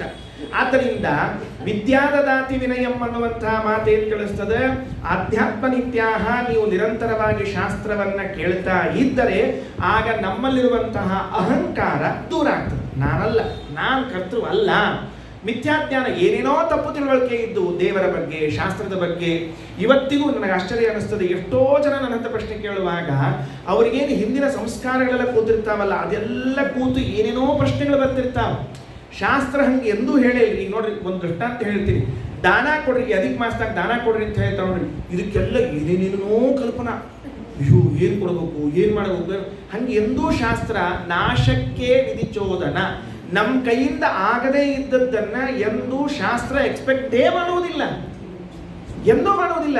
ನಿನ್ನ ನಿತ್ಯದಲ್ಲಿ ಸಮುದ್ರಕ್ಕೆ ಹೋಗಿ ಸ್ನಾನ ಮಾಡ್ಕೊಂಬ ಅಂತ ಹೇಳುವುದೇ ಇಲ್ಲ. ನಿತ್ಯ ಭಾವಿ ಸ್ನಾನ ಮಾಡಿ ನಿತ್ಯ ಹಂಗೆ ಹೇಳುವುದೇ ಇಲ್ಲ ಶಾಸ್ತ್ರ. ಯಾಕಂದ್ರೆ ಯಾವುದು ನಿನ್ನ ಕೈಯಿಂದ ಆಗುವುದಿಲ್ಲವೋ ಅದು ಶಾಸ್ತ್ರ ವಿಧಾನ ಮಾಡಲಿಕ್ಕೆ ಬರುವುದಿಲ್ಲ. ಹಾಗಾದರೆ ಶಾಸ್ತ್ರ ಎಷ್ಟು ವಿಧಾನ ಮಾಡಿದೆಯಲ್ಲ ಅದೆಷ್ಟು ನಿನ್ನ ಕೈಯಿಂದ ಆಗುವುದು ಅಂತ ಅರ್ಥ. ಅಂದಮೇಲೆ ಶಾಸ್ತ್ರ ಓದಿದಂತೆ ನಮಗಿದ್ದ ತಪ್ಪು ತಿಳುವಳಿಕೆಗೆಲ್ಲ ಹೋಗ್ಲಿಕ್ಕೆ ಸಾಧ್ಯ ಆಗುತ್ತೆ. ಅಹಂಕಾರ ಹೋಗುತ್ತೆ, ತಪ್ಪು ತಿಳುವಳಿಕೆಗಳೆಲ್ಲ ಹೋಗುತ್ತೆ. ಮೂರನೇದ್ದು ವಿನಿವೃತ್ತ ಕಾಮಾಹ, ಆವಾಗ ಆಶಾ ಉಳಿಯಂಗಿಲ್ಲ. ಏನ್ ಮಾಡ್ಬೋದು, ಆಗ್ಬಿಡುತ್ತೆ, ಮುಯ್ತು, ಏನು ಅದೇನು ಅಂಥ ದೊಡ್ಡ ವಿಷಯ ಅಲ್ಲ. ವಿನಿವೃತ್ತ ಕಾಮಾಹ, ಬಯಕೆಗಳೆಲ್ಲವೂ ಕ್ರಮೇಣ ಕಡಿಮೆ ಆಗ್ತಾ ಹೋಗ್ತದೆ. ಏನೇನೋ ಬಯಕೆಗಳು ಬಂದಿರ್ತಾವ. ಆ ಎಲ್ಲ ಆಸೆ ಆಕಾಂಕ್ಷೆಗಳು ಯಾವಾಗ ಹೋಗ್ಲಿಕ್ಕೆ ಶುರುವಾಗ್ತದೆ ಅಂದ್ರೆ ಈ ಶಾಸ್ತ್ರ ಶ್ರವಣದ ಪರಿಣಾಮದಿಂದಾಗಿ ಅಹಂಕಾರ ಮಿಥ್ಯಾಜ್ಞಾನಗಳನ್ನು ಕಳೆದುಕೊಂಡಾಗ ಸಾಕು, ಬೇಡ, ಎದಕ್ಕೆ ಬೇಕಿವೆಲ್ಲ ಅನಿಸ್ಲಿಕ್ಕೆ ಪ್ರಾರಂಭ ಆಗ್ತದೆ. ಧಾರ್ಮಿಕನಾದ ರಾಜ ಇದ್ದಂತೆ, ತುಂಬಾ ಧಾರ್ಮಿಕ ಇದ್ದವ. ಅವ ಎಷ್ಟು ಧಾರ್ಮಿಕ ಇದ್ದ ಅಂದ್ರೆ ರಾಮಾಯಣ, ಮಹಾಭಾರತ, ಭಾಗವತ ಎಲ್ಲ ಸ್ವಂತಕ್ಕೆ ಅಧ್ಯಯನ ಮಾಡಿಕೊಂಡು ರಾಜ್ಯವನ್ನು ನಡೆಸ್ತಾ ಇದ್ದಂತೆ. ರಾಜ್ಯ ನಡೆಸ್ತಾ ಇದ್ದಾಗ ಒಂದು ದಿವಸ ಆ ಊರಿನಲ್ಲಿ ಒಂದು ಪ್ರಸಂಗ ಬಂತು. ಏನ್ ಪ್ರಸಂಗ ಬಂತು ಅಂದ್ರೆ, ಅಣ್ಣ ತಮ್ಮ ಇಬ್ಬರು ಆಸ್ತಿಗೋಸ್ಕರ ಜಗಳಾಡಿ ಹೋದ್ರು. ಎಷ್ಟು ಜಗಳಾಡಿದ್ರು ಅಂದ್ರೆ ಅಣ್ಣ ತಮ್ಮ ಇಬ್ಬರು ಮುಖ ನೋಡಿಕೊಳ್ಳಕ್ಕಾಗ್ಲಾರ್ದಷ್ಟು ಜಗಳಾಡ್ಬಿಟ್ರು. ಅದು ಇನ್ನೂ ಹೆಚ್ಚಾಗೋ ಹೊತ್ತಕ್ಕೆ ಬಂತು. ಪ್ರಾಯ ಎಷ್ಟು ಹೆಚ್ಚಾಗ್ತಿತ್ತು ಅಂದ್ರೆ ಒಬ್ಬರಿಗೊಬ್ಬರಿಗೆ ಎಲ್ಲ ಭೀಕರ ಹತ್ಯಾ ಪ್ರಸಂಗ ಬರ್ತಿತ್ತು. ಆದರೆ ಸುದೈವಕ್ಕೆ ಯಾರೊಬ್ಬರು ಹೇಳಿದ್ರಂತ, ಒಂದು ಕೆಲಸ ಮಾಡ್ರಿ, ಹೋಗಿ ರಾಜನಿಗೆ ಭೇಟಿ ಆಗ್ರಿ, ಅವ ಆಸ್ತಿಯನ್ನು ಪಾಲು ಮಾಡಿದ್ರಿ, ಯಾಕೆ ಸುಳ್ಳು ಜಗಳಾಡ್ತೀನಿ. ರಾಜನ ಕಡೆ ಹೋದ್ರು. ರಾಜನಿಗೆ ಗೊತ್ತಾಯ್ತು, ಏನು ವ್ಯವಸ್ಥೆ ಮಾಡ್ಬೇಕು ರಾಜ ಅಂದ. ಬರ್ರಿ ಅಂತ ಕರೆದ ಇಬ್ಬರು, ಹಿಂಗಾಗ್ಯದ, ಒಂದು ಕೆಲಸ ಮಾಡ್ರಿ, ನಿಮಗೊಂದು ತಿಂಗಳು ಟೈಮ್ ಕೊಡ್ತೀನಿ ನಾನು, 1 ತಿಂಗಳು ಬಿಟ್ಟು ಬಂದ ಮೇಲೆ ನಾನು ನಿಮಗೆ ಆಸ್ತಿ ಪಾಲು ಮಾಡಿಕೊಡ್ತೀನಿ. ಅಲ್ರಿ, ಆಸ್ತಿ ಪಾಲು ಮಾಡಲಿಕ್ಕೆ 1 ತಿಂಗಳು ಯಾಕೆ ಬೇಕು? ಅಲ್ಲ, ಅದಕ್ಕೆ ಮಧ್ಯದಲ್ಲಿ ಒಂದು ಕೆಲಸ ಮಾಡಬೇಕು. ಏನು ಕೆಲಸ ಮಾಡಬೇಕು? ಇಬ್ಬರಿಗೂ ರಾಜ್ಯದಿಂದಲೇ ಒಂದೊಂದು ಮಹಾಭಾರತ ಪುಸ್ತಕವನ್ನು ಕೊಡಿಸಿದ್ರು. ಮಹಾಭಾರತ ಪುಸ್ತಕ, ನೀವೊಂದು ಮಹಾಭಾರತ ಪುಸ್ತಕ, ನೀವೊಂದು ಮಹಾಭಾರತ ಪುಸ್ತಕ ತಗೋ, ಇದನ್ನು ಓದು, ಇದನ್ನು ಓದಿದ ಮೇಲೆ 1 ತಿಂಗಳು ಬಿಟ್ಟು ಬಾ ಅಂತ ಹೇಳಿದ್ರು. ಸರಿ, ಅಣ್ಣನೂ ಹೋದ, ತಮ್ಮನೂ ಹೋದ. 1 ತಿಂಗಳಾಯಿತು. ತಿಂಗಳ ಆದ ಮೇಲೆ ತಮ್ಮ ಬಂದ. ಸ್ವಾಮಿ, ನಾನು ಮಹಾಭಾರತ ಓದಾಯಿತು, ನಮ್ಗೆ ಆಸ್ತಿ ಯಾವಾಗ ಪಾಲ್ ಮಾಡ್ತೀರಿ ಅಂತಂದ. ಅಲ್ಲೋ ಮತ್ತೆ ಅಣ್ಣನೂ ಬರ್ಬೇಕಲ್ಲ, ಹೇಳಿ ಕಳಿಸಿದ್ನಂತ. ಹೇಳಿ ಕಳಿಸಿದ ಕೂಡ ಏನಂದ ಅಂತಂದ್ರೆ, ಇಲ್ಲ, ನನಗೆ ಇನ್ನೊಂದು ಸ್ವಲ್ಪ ಟೈಮ್ ಕೊಡಬೇಕು, ನಾನು ಇನ್ನೊಂದು ತಿಂಗಳು ಬಿಟ್ಟು ಬರ್ತೇನೆ. ಸರಿ, ತಮ್ಮ ಹೋದ. ಮತ್ತೆ 2ನೇ ತಿಂಗಳಾಯಿತು. ಮತ್ತೆ ತಮ್ಮ ಬಂದ. ಅಲ್ರಿ, ಮತ್ತೆ ಯಾವಾಗ ಆಸ್ತಿ ಪಾಲ್ ಮಾಡ್ತೀವಿ, ನಿಮ್ಮ ಅಣ್ಣನ ಕರೆಸಪ್ಪ ಅಂದರು. ಅಣ್ಣ ಹೇಳಿದ, ಇಲ್ಲ, ಇನ್ನೊಂದು ತಿಂಗಳು ಟೈಮ್ ಕೊಡಬೇಕು ಅಂತ. 3 ತಿಂಗಳಾಯಿತು. 6 ತಿಂಗಳಾದರೂ ಅಣ್ಣ ಬರಲೇ ಇಲ್ಲ. ಈ ತಮ್ಮದು ಪೇಷನ್ಸ್ ಹೋಗ್ಬಿಡ್ತು. ನಮ್ಗೆ ಕೊಡ್ತಿರೋ ಇಲ್ಲ ಹೇಳ್ಬಿಡ್ರಿ, ನಾ ಹೋಗ್ಬಿಡ್ತೀನಿ ಅಂದ್ಬಿಟ್ಟ. ತಡಿಯೋ, ನಿಮ್ಮ ಅಣ್ಣನ ಕೇಳೋಣ ಅಂತ ಹೇಳಿದಾಗ ಅಣ್ಣನಿಂದ ಒಂದು ಪತ್ರ ಬಂತಂತೆ. ನನ್ನ ಎಲ್ಲ ಆಸ್ತಿಯನ್ನು ತಮ್ಮನಿಗೆ ಬರೆದು ಕೊಟ್ಟು ಬಿಡ್ರಿ, ನನಗೆ ಬೇಕೇ ಆಗಿಲ್ಲ. ಯಾಕೆ ಅಂದರೆ ಈ ಒಂದು ಆಸ್ತಿಗೋಸ್ಕರ ಮಹಾಭಾರತ ಆದದ್ದು ನನಗೆ ಅರ್ಥ ಆಗಿದೆ. ಆ ಶಾಸ್ತ್ರಜ್ಞಾನ, ಮಹಾಭಾರತದ ಜ್ಞಾನ ಕೌರವರ ಪಾಂಡವರಿಗಾಗಿ ಒಂದು ಆಸ್ತಿಗೋಸ್ಕರ ಜಗಳಾಗಿ ಇಡೀ ಒಂದು ವಂಶ ಬೇರೆ ವಂಶವಾಗಿ ಹೋಯಿತು. ಸಮಾಜಕ್ಕೆ ಸಮಾಜ ಹಾಳಾಗಿ ಹೋಯಿತು. ದುರ್ಯೋಧನ ಮಂಡುವಾದದಿಂದ ಕೃಷ್ಣ ಇಷ್ಟು ಹಿತ ಹೇಳಿದರೂ ಕೇಳಲಿಲ್ಲ ಅನ್ನೋದಾದ ಮೇಲೆ ನಾವು ಯಾಕೆ ಅದಕ್ಕೆ ಹತ್ತಬೇಕು? ಬೇಡವೇ ಬೇಡ, ನನಗೆ ಆಸ್ತಿ ಬೇಡ, ಏನು ಬೇಡ, ನನ್ನ ಆಸ್ತಿ ಮಹಾಭಾರತ ಅಂತ ಹೇಳಿದ್ದಂತೆ. ಅದಕ್ಕೆ ವಿನಿವೃತ್ತ ಕಾಮ. ಶಾಸ್ತ್ರದ ಅಧ್ಯಯನ ನಮ್ಮ ವಿಷಯಗಳ ಆಸೆಯನ್ನು ಕಡಿಮೆ ಮಾಡ್ತಾ ಮಾಡ್ತಾ ಹೋಗುತ್ತೆ. ಮತ್ತೆ ಅಧ್ಯಾತ್ಮ ನಿತ್ಯಾಹ ವಿನಿವೃತ್ತ ನಿರ್ಮಾಣ ಮೋಹಾಹ ವಿನಿವೃತ್ತ ಕಾಮಾಹ. ಯಾವಾಗ ಆಸೆಗಳೇ ಇಲ್ಲ ಆವಾಗ ಚಿತ್ತಸಂಗ ದೋಷಾಹ. ಇನ್ನೊಬ್ಬರ ಕಡೆಗೆ ಹೋಗುವ ಪ್ರಸಂಗವೇ ಬರೋದಿಲ್ಲ. ನೋಡ್ರಿ, ನನಗೆ ಅದನ್ನು ಪಡಿಬೇಕು, ಇದನ್ನು ಪಡಿಬೇಕು ಅಂತ ಆಸೆ ಇದ್ದಾಗ ಮಾತ್ರ ನಾನೇನು ಮಾಡ್ತೀನಿ, ಅವ್ರ ಕಡೆಗೆ ಹೋಗ್ತೀನಿ, ಇವ್ರ ಕಡೆಗೆ ಹೋಗ್ತೀನಿ, ಇವ್ರ ಸಹವಾಸ ಮಾಡ್ತೀನಿ, ಅವ್ರ ಸಹವಾಸ ಮಾಡ್ತೀನಿ. ನನಗೇನು ಪಡಿಬೇಕು ಅಂತ ಇಲ್ಲದೇ ಇದ್ದಾಗ ನಾನು ಯಾರ ಸಹವಾಸ ಮಾಡ್ತೀನಿ? ಯಾರ ಸಹವಾಸವನ್ನು ಮಾಡುವುದಿಲ್ಲ. ನನಗೆ ಇಂಥದ್ದೊಂದೇನೋ ಬೇಕಾಗಿದೆ, ಅದಕ್ಕೆ ನಾನು ಅವ್ರ ಕಡೆ ಹೋಗಬೇಕು. ನನಗೆ ಇಂಥದ್ದೊಂದೇನೋ ಆಗಬೇಕಾಗಿದೆ, ನಿಮ್ಮ ಕಡೆ ಬರಬೇಕು. ಶಾಸ್ತ್ರಜ್ಞಾನ ಇಷ್ಟು ಒಳಗೆ ಸೇರ್ಕೊಂಡ್ಬಿಟ್ಟದಲ್ಲ ಅವನಿಗೆ. ಆಗಲೇ ಹೇಳಿದ್ನಲ್ಲ, ಮಹಾಭಾರತ ಜ್ಞಾನ ಇಷ್ಟು ಒಳಗೆ ಸೇರ್ಕೊಂಡದ ಅವನಿಗೆ ಏನು ಬೇಕು ಅಂತ ಅನಿಸ್ತಿಲ್ಲ. ಯಾರು ಸಹವಾಸ ಮಾಡ್ತಾನೆ? ಯಾರ ಸಹವಾಸವನ್ನು ಮಾಡುವುದಿಲ್ಲ. ಜಿತಸಂಗ ದೋಷ. ಹಂಗಾದ ಮೇಲೆ ಸುಖ ದುಃಖ ಸಂಜ್ಞೈಹಿ ದ್ವಂದ್ವೈಹಿ ವಿಮುಕ್ತಾಹ. ಆವಾಗ ಸುಖ ದುಃಖಗಳ ಪ್ರಸಂಗವೇ ಬರುವುದಿಲ್ಲ. ಯಾವಾಗ ಸಿಕ್ತು ಸುಖ ಆಯಿತು, ಸಿಗಲಿಲ್ಲ ದುಃಖ ಆಯಿತು, ಇದೆಲ್ಲ ಇಲ್ಲವೇ ಇಲ್ಲ. ಹೀಗಾದ ಮೇಲೆ ಅಮೂಢಾಹ ಗಚ್ಚಂತಿ ಪದಂ ಅವ್ಯಯಂ ತಥ. ಅಂತಹ ಸತ್ವಗುಣ ರಜೋಗುಣ ತಮೋಗುಣ ರಹಿತನಾದ ವ್ಯಕ್ತಿ ಮಾತ್ರ ಭಗವಂತನ ಹೊಂದಲಿಕ್ಕೆ ಸಾಧ್ಯವಾಗುತ್ತದೆ. ಅಮೂಢ ಅನ್ನುವ ಶಬ್ದಕ್ಕೆ ಮಂತ್ರಾಲಯ ಸ್ವಾಮಿಗಳು ರಜಸ್ತಮ ಸ್ವಭಾವ ಶೂನ್ಯ, ರಜೋಗುಣ ತಮೋಗುಣ ಸ್ವಭಾವದಿಂದ ಶೂನ್ಯನಾದ ವ್ಯಕ್ತಿ ಇರ್ತಾನಲ್ಲ. ಯಾಕೆ? ಅವುಗಳಿಗೆ ಬೆಳಿಲಿಕ್ಕೆ ಅವಕಾಶವೇ ಇಲ್ಲ. ಅಹಂಕಾರ ಇಲ್ಲ, ವಿದ್ಯಾಜ್ಞಾನ ಇಲ್ಲ, ಸಂಗದೋಷ ಇಲ್ಲ, ಯಾವುದಿಲ್ಲದೆ ಇದ್ದಾಗ ರಜೋಗುಣ ತಮೋಗುಣಗಳಿಗೆ ಬೆಳವಣಿಗೆ ಇಲ್ಲ. ಹಾಗಾಗಿ ಅವನು ಶೂನ್ಯನಾಗುತ್ತಾನೆ. ರಜೋಗುಣ ತಮೋಗುಣಗಳಿಂದ ಭಗವಂತನ ಪಡಿತಾನೆ. ಒಟ್ಟಿನಲ್ಲಿ ಏನು ಅಭಿಪ್ರಾಯ ಬಂತು 5ನೇ ಶ್ಲೋಕದಲ್ಲಿ? ನಿರ್ಮಾಣ ಮೋಘಾಜಿತ ಸಂಗ ದೋಷಾಗ ಅಧ್ಯಾತ್ಮ ನಿತ್ಯ ವಿನಿವೃತ್ತ ಕಾಮಾಗ ದ್ವಂದ್ವೈರ್ವಿಮುಕ್ತ ಸುಖ ದುಃಖ ಸಂಜ್ಞೈಹಿ ಗಚ್ಚಂತ್ಯಮೂಢ ಪದಮವ್ಯಯಂ ತಚ. ವಿದ್ಯಾಮಾನ್ಯ ತೀರ್ಥ ಶ್ರೀಪಾದರ ವ್ಯಾಖ್ಯಾನದ ಪ್ರಕಾರ ನಿರಂತರವಾಗಿ ಶಾಸ್ತ್ರ ಶ್ರವಣವನ್ನು ನಾವು ಮಾಡ್ತಾ ಇದ್ದರೆ ಅದರ ಫಲವಾಗಿ ನಮಗಿರುವಂತಹ ಅಹಂಕಾರ ಮಿಥ್ಯಾಜ್ಞಾನಗಳು ದೂರವಾಗುತ್ತವೆ. ಅವುಗಳು ದೂರವಾದಾಗ ಕಾಮನೆಗಳೆಲ್ಲ ದೂರವಾಗ್ತದೆ. ಕಾಮನೆಗಳು ದೂರ ಆದಾಗ ಯಾರ ಸಹವಾಸ ಮಾಡುವಂತಹ ಪ್ರಸಂಗ ಬರುವುದಿಲ್ಲ. ಸಹವಾಸ ಮಾಡದೇ ಇದ್ದಾಗ ಸುಖ ದುಃಖಗಳ ಪ್ರಸಂಗ ಇಲ್ಲ. ಸುಖ ದುಃಖಗಳು ಇಲ್ಲದೇ ಹೋದಾಗ ನಮ್ಮಲ್ಲಿರುವಂತಹ ಸತ್ವಗುಣ ರಜೋಗುಣ ತಮೋಗುಣಗಳಲ್ಲಿ ರಜೋಗುಣ ತಮೋಗುಣಗಳು ಕೆಲಸ ಮಾಡುವುದು ನಿಲ್ಲಿಸುತ್ತವೆ. ಆಗ ನಮಗೆ ಸಾಧನೆಗೆ ಅನುಕೂಲವಾಗ್ತದೆ. ನಾವು ಭಗವಂತನನ್ನು ಪಡಿತೇವೆ. ಇದಿಷ್ಟು 5ನೇ ಶ್ಲೋಕದ ಅಭಿಪ್ರಾಯ. ಮುಂದೆ 6ನೇ ಶ್ಲೋಕಕ್ಕೆ ಹೋಗೋಣಂತೆ. ಏನು 6ನೇ ಶ್ಲೋಕ? ಅಲ್ಲ, ಈಗ ಭಗವಂತನನ್ನು ತಿಳಿದುಕೊಳ್ಳಲಿಕ್ಕೆ ಈಗ ನಾವು ಹೇಳಿದ್ವಿ, ಈಗ ಭಗವಂತನ ತಿಳ್ಕೊಳ್ಬೇಕು. ಭಗವಂತನ ತಿಳ್ಕೊಂಡಾಗಲೇ ಈ ಸಂಸಾರದಿಂದ ನಾವು ನಿವೃತ್ತಿಯನ್ನು ಹೊಂದುತ್ತೇವೆ. ಅದಕ್ಕೆ ಸಾಧನೆಗಳು ಯಾವುದು ಅಂತ ಕೇಳಿದಾಗ ಶರಣಾಗತಿ, ಶ್ರವಣಾದಿಗಳು, ಇಷ್ಟೆಲ್ಲ ಈ ನಿರ್ಮಾಣ ಮೋಹ ಇತ್ಯಾದಿಗಳೆಲ್ಲ ಯಾಕೆ ಅದೇ ಆಗಬೇಕು? ಬೇರೆ ಇನ್ಯಾವ ಉಪಾಯದಿಂದಲೂ ನಾವು ಭಗವಂತನ ತಿಳ್ಕೊಳ್ಳಿಕ್ಕೆ ಸಾಧ್ಯ ಇಲ್ಲವೋ? ಅಂದ್ರೆ ಈಗ ಕೃಷ್ಣನ ಹತ್ರ ಅರ್ಜುನ ಪ್ರಶ್ನೆ ಕೇಳ್ತಾ ಇದ್ದದ್ದೇನು ಅಂದ್ರೆ, ಯಾವ್ಯಾವ ನೀ ಹೇಳಿ ನೋಡಿ ಸ್ವಾಮಿ, ಇವೆಲ್ಲ ಹೆಂಗವ ಅಂತಂದ್ರೆ ಭಾಳ ಕಠಿಣವರಿ, ಇವು ಯಾವುದೂ ನಮಗೆ ಸರಳ ಮಾಡ್ಲಿಕ್ಕೆ ಆಗೋದಿಲ್ಲ. ಇದು ಸಂಘದೋಷ ಹೋಗಲಿ, ಅದಾಗಲಿ ಇದಾಗಲಿ ಇವೆಲ್ಲ ಆಗುವುದಿಲ್ಲ. ಅದಕ್ಕೊಂದು ಕೆಲಸ ಮಾಡು, ಇದನ್ನು ಬಿಟ್ಟು ಬೇರೆ ಇನ್ಯಾವುದರಿಂದಾದರೂ ಉಪಾಯವನ್ನ ಮಾಡಿ ಆ ಭಗವಂತನ ತಿಳ್ಕೊಳ್ಳಿಕ್ಕಾಗ್ತದ? ಆ ಮಾರ್ಗ ಇದ್ರೆ, ಆ ಸಾಧನೆ ಇದ್ರೆ ಹೇಳು ಅಂತ ಕೇಳಿದಾಗ ಕೃಷ್ಣ ಅಂತಾನೆ 6ನೇ ಶ್ಲೋಕದಲ್ಲಿ, ನ ತದ್ಭಾಸಯತೆ ಸೂರ್ಯೋ ನ ಶಶಾಂಕೋ ನ ಪಾವಕಃ ಯದ್ಗತ್ವಾ ನ ನಿವರ್ತಂತೆ ತದ್ಧಾಮ ಪರಮಂ ಮಮ. ಅರ್ಜುನ, ನನ್ನನ್ನು ಸೂರ್ಯ ತಿಳಿಸ್ಲಿಕ್ಕೆ ಸಾಧ್ಯ ಇಲ್ಲ, ನನ್ನನ್ನು ಚಂದ್ರ ತಿಳಿಸ್ಲಿಕ್ಕೆ ಸಾಧ್ಯ ಇಲ್ಲ, ನನ್ನನ್ನು ಅಗ್ನಿಯೂ ತಿಳಿಸ್ಲಿಕ್ಕೆ ಸಾಧ್ಯವಿಲ್ಲ. ಇದು ಯಾಕೆ ಬಂತು ಹಿಂಗೆ? ಸೂರ್ಯ ಚಂದ್ರ ಅಗ್ನಿ ಇದೆಲ್ಲ ಯಾಕೆ ಬರಬೇಕಾಯಿತು ಅಂತ ಮೇಲ್ ನೋಡ್ಲಿಕ್ಕೆ ನಮಗೇನು ಗೊತ್ತಾಗೋದಿಲ್ಲ. ಸುಮ್ಮನೆ ಸರಳವಾಗಿದೆ. ಈಗ ಒಂದೊಂದು ಪದಾರ್ಥಗಳನ್ನು ಹುಡುಕ್ತಾ ಇದ್ದೀವಿ ಅಂತ ಇಟ್ಕೊಳ್ರಿ. ಪದಾರ್ಥಗಳನ್ನು ಹುಡುಕುವಾಗ ಬೆಳಕು ಅತ್ಯಂತ ಪ್ರಧಾನ. ಬೆಳಕಿಲ್ಲದೆ ಹೋದರೆ ನೀವು ಪ್ರಧಾನ ವಸ್ತುವನ್ನು ಹುಡುಕ್ಲಿಕ್ಕೆ ಸಾಧ್ಯ ಇಲ್ಲ. ಕತ್ತಲೆಯ ಕೋಣೆಯಲ್ಲಿರುವಂತಹ ಘಟವನ್ನು, ಗಡಿಗೆಯನ್ನು, ಮನುಷ್ಯನನ್ನು ಅಥವಾ ಇನ್ಯಾವುದೋ ಪದಾರ್ಥವನ್ನು ಹುಡುಕ್ಲಿಕ್ಕೆ ಸಾಧ್ಯ ಇಲ್ಲ. ಅಥವಾ ಕತ್ತಲೆಯಾದಾಗ ಹುಡುಕ್ಲಿಕ್ಕೆ ಸಾಧ್ಯ ಇಲ್ಲ. ಸ್ವಲ್ಪ ಸ್ವಲ್ಪ ಬೆಳಕು ಬೇಕಾಗ್ತದೆ. ಹಾಗಾದರೆ ಪದಾರ್ಥಗಳ ಜ್ಞಾನ ಮಾಡಿಕೊಡ್ಲಿಕ್ಕೆ ಬೆಳಕು ಬಹಳ ಮಹತ್ವದ್ದಾಯಿತು ಅಂದಮೇಲೆ ಬೆಳಕು ಕೊಡುವಂತಹ ಎಲ್ಲ ಪದಾರ್ಥಗಳಿವೆಯಲ್ಲ, ಅವುಗಳೆಲ್ಲ ಒಂದು ಸಾಲಿನಲ್ಲಿ ಹಾಕಿ ಸೂರ್ಯ ಚಂದ್ರ ಅಗ್ನಿ ಇವರು ಯಾರಾದರೂ ಭಗವಂತನ ಸ್ವರೂಪವನ್ನ ಪರಿಚಯ ಮಾಡಿಸಿಕೊಡ್ತಾರೇನೋ ಅಂತ ಕೇಳಿದರೆ, ನ ತದ್ಭಾಸಯತೆ ಸೂರ್ಯೋ ನ ಶಶಾಂಕೋ ನ ಪಾವಕಃ ಯದ್ಗತ್ವಾ ನ ನಿವರ್ತಂತೆ ತದ್ಧಾಮ ಪರಮಂ ಮಮ ಅಂತ ಹೇಳಿದ್ದಾರೆ. ಇದನ್ನು ನಾವು ಇಷ್ಟೇ ತಿಳ್ಕೊಂಡ್ರೆ ನಮಗೆ ಕೃಷ್ಣನ ವಾಕ್ಯ ಏನೂ ಅರ್ಥ ಆಗಿಲ್ಲ ಅಂತೆ ಅರ್ಥ. ಯಾಕೆ? ಮೊದಲಿಗೆ ಹೇಳಿದ್ದೇನೆ, ಸರ್ವೋಪನಿಷದೋ ಗಾವಃ ದುಗ್ಧ ಗೋಪಾಲ ನಂದನಃ. ಇದಕ್ಕೆ ಒಂದು ಉಪನಿಷತ್ತಿನ ಸಂಬಂಧ ಇದೆ. ಮೊದಲನೇ ವಾಕ್ಯಕ್ಕೆ ಕಾಟಕೋಪನಿಷತ್ತಿನ ಸಂಬಂಧ ಇದೆ ಎಂದು ತೋರಿಸಿದ್ದೆ. ಈ ವಾಕ್ಯ ನ ತದ್ಭಾಸಯತೆ ಸೂರ್ಯೋ ಅನ್ನುವಂತಹ ವಾಕ್ಯಕ್ಕೆ ಬೃಹದಾರಣ್ಯಕ ಉಪನಿಷತ್ತಿನ ಜ್ಯೋತಿರ್ಬ್ರಾಹ್ಮಣ ಅನ್ನುವಂತಹ ಒಂದು ಘಟ್ಟ. ಆ ಜ್ಯೋತಿರ್ಬ್ರಾಹ್ಮಣ ಇದಕ್ಕೆ ಸಂಬಂಧಪಟ್ಟದ್ದು. ಏನಾಗ್ತದೆ ಅಂತ ಹೇಳ್ತೀನಿ. ಚಿಕ್ಕ ಕಥೆ ಇದೆ, ಹೇಳಿಬಿಟ್ಟು ಈ ವಾಕ್ಯವನ್ನು ಸಂಯೋಜನೆ ಮಾಡಿಕೊಂಡು ಮುಂದಿನ ವಾಕ್ಯಕ್ಕೆ ಹೋಗೋಣವಂತೆ. ಯಾಜ್ಞವಲ್ಕ್ಯರು ಅಂತ ಋಷಿಗಳು. ಸ್ವಲ್ಪ ಮೊದಲು ಹಿನ್ನೆಲೆ ಹೇಳ್ತೀನಿ. ಯಾಜ್ಞವಲ್ಕ್ಯರು ಅಂತ, ಯಾಜ್ಞವಲ್ಕ್ಯರಿಗೂ ಜನಕ ಮಹಾರಾಜನಿಗೂ ಮೊದಲಿನಿಂದಲೂ ಒಂದು ಸ್ನೇಹ, ಅಭಿಮಾನ, ಬಹಳ ಸ್ನೇಹ ಪ್ರೇಮಗಳು. ಜನಕ ಮಹಾರಾಜ ಯಾಜ್ಞವಲ್ಕ್ಯನಿಗೆ ಒಂದು ಪ್ರಾರ್ಥನೆ ಮಾಡಿಕೊಂಡಿದ್ದಂತೆ.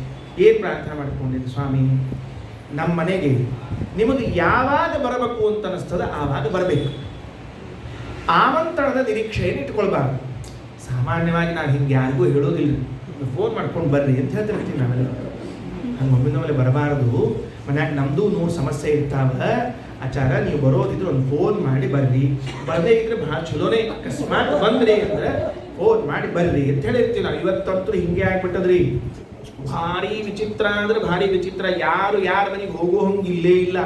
ಹಿಂದಕ್ಕಿನ ಕಾಲಕ್ಕೆ ಇವ್ರ ಮನೆಯೊಳಗೆ ಅನ್ನಕ್ಕಿಟ್ಟು ಅದು ಅನ್ನ ಕುಕ್ಕರ್ನ್ಯಾಗ ಆಗೋ ತನಕಂದ್ರೆ ಇಡ್ಲಿ ಬಲಿ ಮೇಲೆ ಕುಕ್ಕರ್ 45 ನಿಮಿಷ ಬೇಕ್ರಿ. ಇನ್ನೊಬ್ಬರ ಮನೆಗೆ ಹೋಗಿ ಹರಟಿ ಹೊಡೆದು ಎಲ್ಲ ಮಾಡಿ ಅವ್ರ ಮನ್ಯಾಗಿದ್ದು ಒಂಚೂರು ಮಾವಿನಕಾಯಿ, ಉಪ್ಪಿನಕಾಯಿ, ಚಟ್ನಿ ಪುಡಿ, ತೊಪ್ಪು ಎಲ್ಲ ಅವ್ರ ಮಡಿಲಿ ಒಟಕದಾಗ ಹಚ್ಕೊಂಡು ಹೊಳ್ಳಿ ಬಂದು ಮನ್ಯಾಗ ಊಟ ಕೂತ್ ಕಾಲಕ್ಕೆ ಸುಂದರಾಬಾಯಿ ಎಷ್ಟು ಚಂದ ಮಾಡಿ ನೋಡ್ರಿ ಇಷ್ಟೆಲ್ಲ ಹಿಂಗೆ ಇರ್ತಿದ್ವು. ಈಗ ಹೇಳ್ರಿ ಎಲ್ಲ ಸುಂದರಾಬಾಯಿ ಚಂದ್ರಾಬಾಯಿ ಹೋದ್ರೆ ಹೋಗ್ತಾರೆ ನೋಡಿ, ಹೇಳ್ತೀನಿ. ಇಲ್ಲಿ ಆಗೋದಿಲ್ಲ. ಅದಕ್ಕೆ ಯಾಕೆ ಅಂದ್ರೆ ಈಗ ಎಲ್ಲರದ್ದು ಒಂದು ರೆಸ್ಟ್ರಿಕ್ಷನ್. ನಮ್ಮ ಮನೆ ನಮ್ದು, ಬಾಗಿಲ ಹಾಕೊಂಡು ಕೂತಿರೋದು, ಯಾರು ಬರೋ ಹಂಗಿಲ್ಲ. ಅವ್ರು ಕೇಳಿ ಬರಬೇಕು, ಹೇಳಿ ಬರಬೇಕು. ಜನಕ ಮಹಾರಾಜ ಏನು ಹೇಳಿದ ಯಾಜ್ಞವಲ್ಕ್ಯರಿಗೆ ಅಂದ್ರೆ, ಸ್ವಾಮಿ ನನ್ನೊಂದು ಪ್ರಾರ್ಥನಾ, ನಿಮಗೆ ಇವತ್ತು ಬರಬೇಕು ಅನ್ಸಿದ್ರೆ ಬಂದ್ಬಿಡ್ಬೇಕು. ನೀವು ನಂಗೆ ರಾಜ ಹೇಳಿಲ್ಲ, ನಾಯಕ್ ಬರಬೇಕು ಅಂತ ಹಿಂಗ ಆಯ್ತು, ಓಕೆ ಅಂದ್ರು. ಯಾಜ್ಞವಲ್ಕ್ಯರಿಗೆ ಯಾವಾಗ ಜನಕರಾಜ ಹಿಂಗೆ ಹೇಳಿದ್ನೋ, ಯಾಜ್ಞವಲ್ಕ್ಯ ಅಂತಾರೆ, ನೋಡು ನಾನು ನಿನಗೆ ಪ್ರಶ್ನೆ ಕೇಳು ಅಂತ ಹೇಳಬೇಕು ಅಂತ ಇಟ್ಕೋಬೇಡ. ನಿನಗೆ ಯಾವ ಪ್ರಶ್ನೆ ಕೇಳಬೇಕು ಅನ್ನಿಸ್ತೋ ತಕ್ಷಣ ಕೇಳ್ಬಿಡ್ಬೇಕು ಅಂತ ಅವರು ಒಪ್ಪಂದ ಕೊಟ್ಬಿಟ್ರು. ಇಬ್ಬರದು ಒಂದು ಒಪ್ಪಂದ ಆತ್ರಿ. ಅವರಿಗೆ ಆಗ್ಬೇಕಾದಾಗ ಅವ್ರು ಬರಬಹುದು, ಇವ್ರಿಗೆ ಏನು ಬೇಕು ಇವ್ರು ಕೇಳಬಹುದು ಅಂತ ಆತು. ಬಂದ ಮೇಲೆ ಒಂದು ಪ್ರಶ್ನೆ ಬಂತು. ವಿದೇಹ ಮಹಾರಾಜ, ಜನಕ ಮಹಾರಾಜ ಯಾಜ್ಞವಲ್ಕ್ಯರಿಗೆ ಕೇಳಿದ. ಇವರೇ ಬಂದರು. ಆಚಾರ ಆ ಸಂದರ್ಭದಲ್ಲಿ ಬಹಳ ಚಂದ ಹೇಳ್ತಾರೆ, ವೈದೇಹ ನಗರ ಪ್ರಾಯಾತ್ ಸಂತೋಯತ್ ಶಾಸ್ತ್ರಲೋಲುಪಃ. ಯಾಜ್ಞವಲ್ಕ್ಯರು ಶಾಸ್ತ್ರಲೋಲುಪರು. ಅವರಿಗೆ ಶಾಸ್ತ್ರದಲ್ಲಿ ಎಷ್ಟು ಆಸಕ್ತಿ ಇದ್ರೆ ತಾವೇ ತಮ್ಮ ಆಶ್ರಮವನ್ನು ಬಿಟ್ಟು ನೇರವಾಗಿ ಜನಕನ ಮನೆಗೆ ಬಂದಿದ್ದ. ಆ ಅರಮನೆಗೆ ಬಂದು ಕೂಡಲೇ ನಮಸ್ಕಾರ ಮಾಡಿದ, ಕೂಡಿಸಿದ. ಪ್ರಶ್ನೆ ಶುರುವೇ. ಯಾಕಂದ್ರೆ ಕೇಳು ಅಂತ ಹೇಳೋದಿಲ್ಲ ಅಂತ ಅವ್ರು ಹೇಳಿದ್ರು. ಯಾಕಂದ್ರೆ ಇವ್ರ ಆಮಂತ್ರಣ ಇಲ್ಲದೆ ಇವ್ರು ಬಾ ಅಂತ ಹೇಳಿದಾಗ ಬಂದಾಗ ನಿನಗೆ ಕೇಳು ಅಂತ ಹೇಳೇ ಇಲ್ಲ ಅಂದ್ರೆ ಕೇಳಿಬಿಡೋದು. ಏನ್ ಕೇಳಿದ್ರು ಅಂತಂದ್ರೆ, ಯಾಜ್ಞವಲ್ಕ್ಯ ಕಿಂ ಜ್ಯೋತಿರಯಂ ಪುರುಷಃ. ಯಾಜ್ಞವಲ್ಕ್ಯರೇ, ಈ ಜೀವ ಇದ್ದಾನಲ್ಲ, ಈ ಜೀವನಿಗೆ ಜ್ಞಾನವನ್ನ ಮಾಡಿಕೊಡುವಂತಹ ವಸ್ತು ಯಾವುದು? ಬಂತು, ನೇರವಾಗಿ ಅಲ್ಲಿಗೆ ಬಂತೀಗ. ನ ತದ್ಭಾಸಯತೆ ಸೂರ್ಯೋ ನ ಶಶಾಂಕೋ ನ ಪಾವಕಃ ಬರಬೇಕು. ನನಗೆ ಒಂದು ವಸ್ತುವಿನ ಜ್ಞಾನ ಆಗಬೇಕು. ನನಗೆ ಒಂದು ವಸ್ತುವಿನ ಜ್ಞಾನವನ್ನ ಮಾಡಿಕೊಡುವಂತಹದ್ದು ಯಾವುದು? ಜ್ಞಾನ ಸಾಧನವಾದದ್ದು ಯಾವುದು? ಕಿಂ ಜ್ಯೋತಿ ಅಯಂ ಪುರುಷ. ಈ ಸಂಸಾರದಲ್ಲಿರುವಂತಹ ನನಗೆ ಯಾವುದು ಜ್ಞಾನವನ್ನು ಉಂಟು ಮಾಡಿಕೊಡುತ್ತದೆ? ಉತ್ತರ ಹೇಳಿದ್ರು ತಕ್ಷಣಕ್ಕೆ. ಏನಂತ? ಆದಿತ್ಯ ಜ್ಯೋತಿ ಸಮ್ರಾಳಿತಿ ಹೋವಾಚ. ಸೂರ್ಯ ಇದ್ದಾನಲ್ಲಪ್ಪ, ಸೂರ್ಯನೇ ನಮಗೆ ಜ್ಞಾನ ಸಾಧನ. ನೋಡು, ಸೂರ್ಯೋದಯ ಆತು ಅಂತಾದರೆ ಆಗ ಎಲ್ಲಾ ಪದಾರ್ಥಗಳ ಜ್ಞಾನ ಆಗಿ ಪ್ರಾರಂಭವಾಗುತ್ತದೆ. ನಮ್ಮಲ್ಲಿ ಒಂದು ಪದ್ಧತಿ ಇತ್ತು ಹಿಂದೆ, ಅಂದ್ರೆ ಇನ್ನೂ ಇಷ್ಟೆಲ್ಲ ಲೈಟ್ ಗೀಟ್ ಎಲ್ಲ ಇದ್ದಿದ್ದಿಲ್ಲ. ಅವಾಗ ಏನಿತ್ತು ಅಂದ್ರೆ ರಾತ್ರಿ ಹೊತ್ತಿನೊಳಗೆ ಕಸ ಬಳದ್ರೆ ಆ ಕಸನ್ನ ರಾತ್ರಿ ಹೊರಗೆ ಚೆಲ್ಲೋ ಹಂಗಿಲ್ಲ.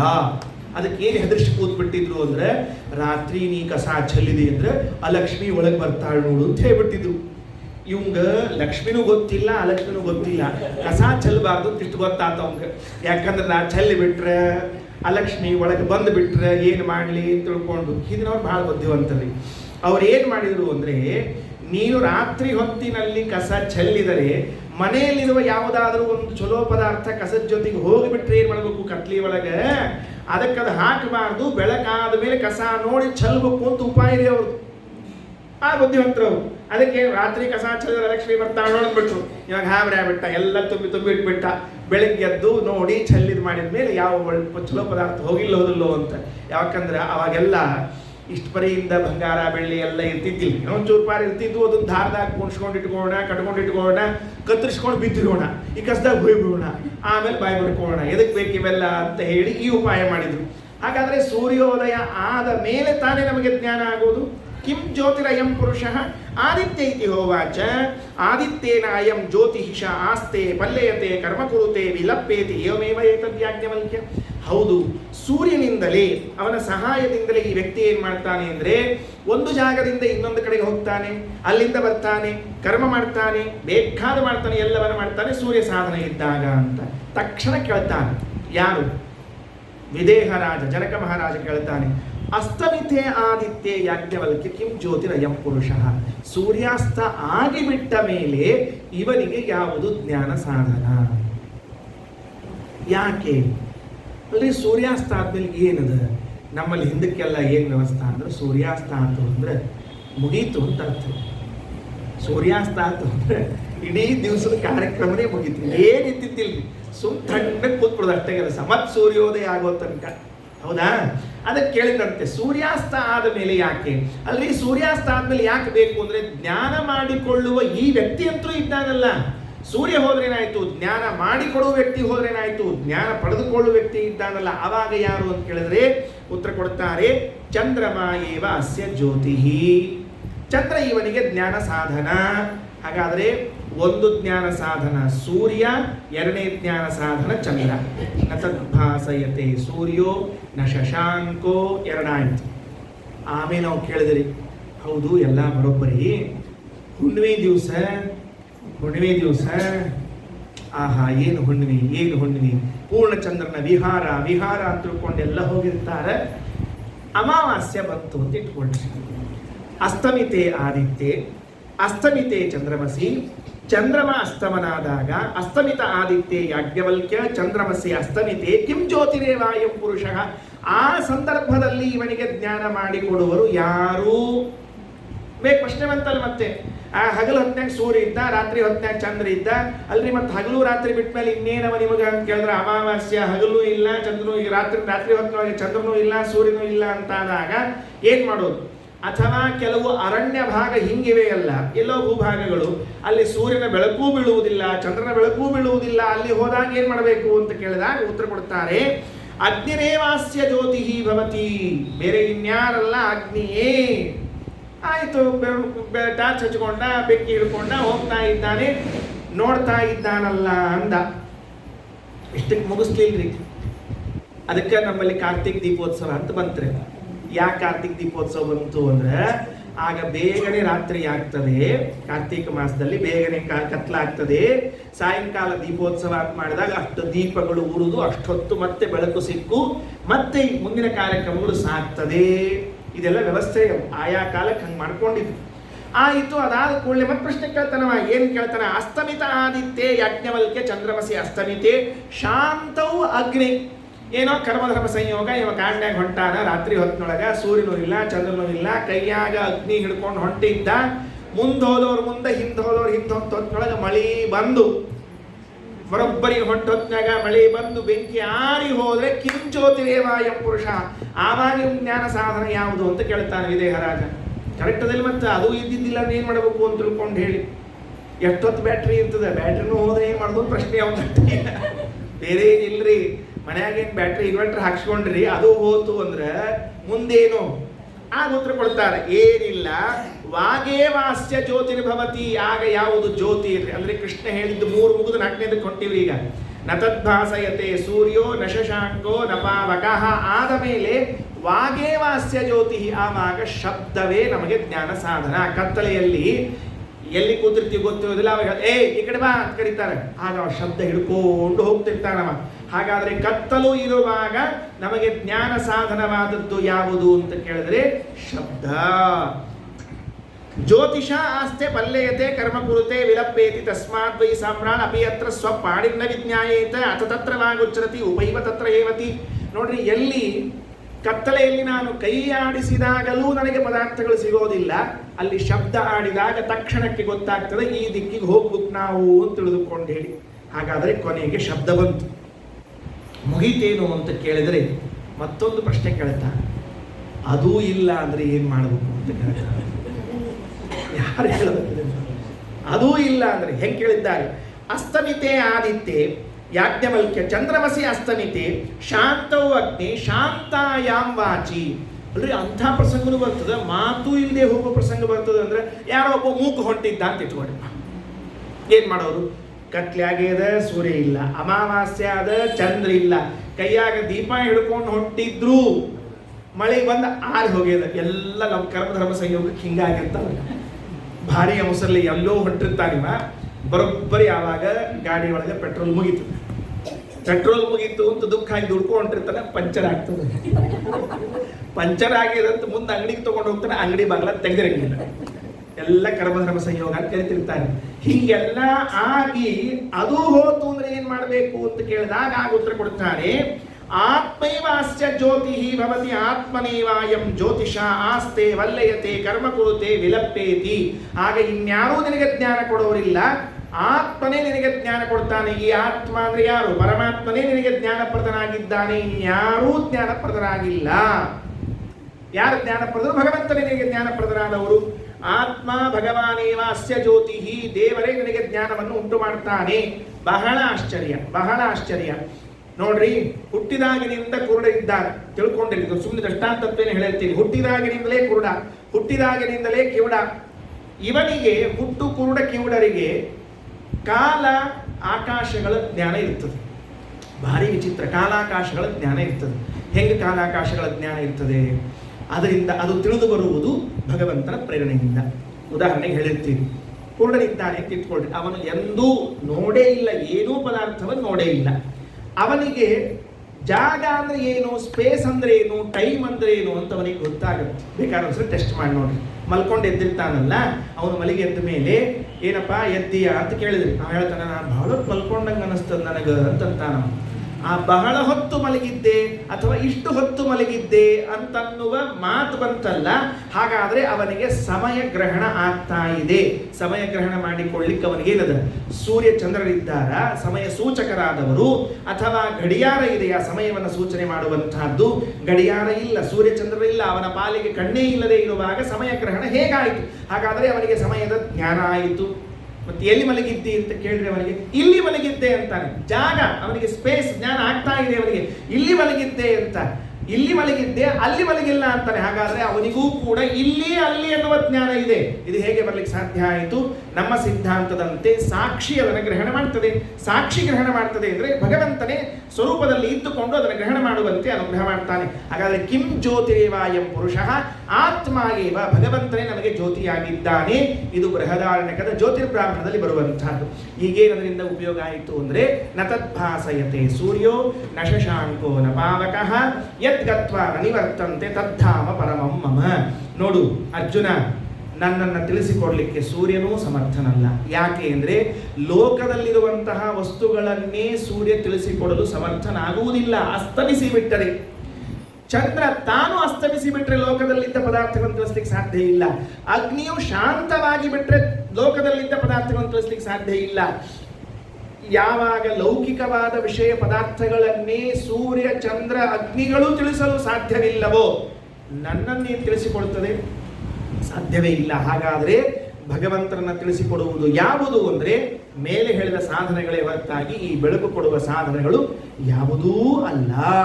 ನ ತದ್ಭಾಸಯತೆ ಸೂರ್ಯೋ ನ ಶಶಾಂಕೋ ನ ಪಾವಕಃ ಯದ್ಗತ್ವಾ ನ ನಿವರ್ತಂತೆ ತದ್ಧಾಮ ಪರಮಂ ಮಮ.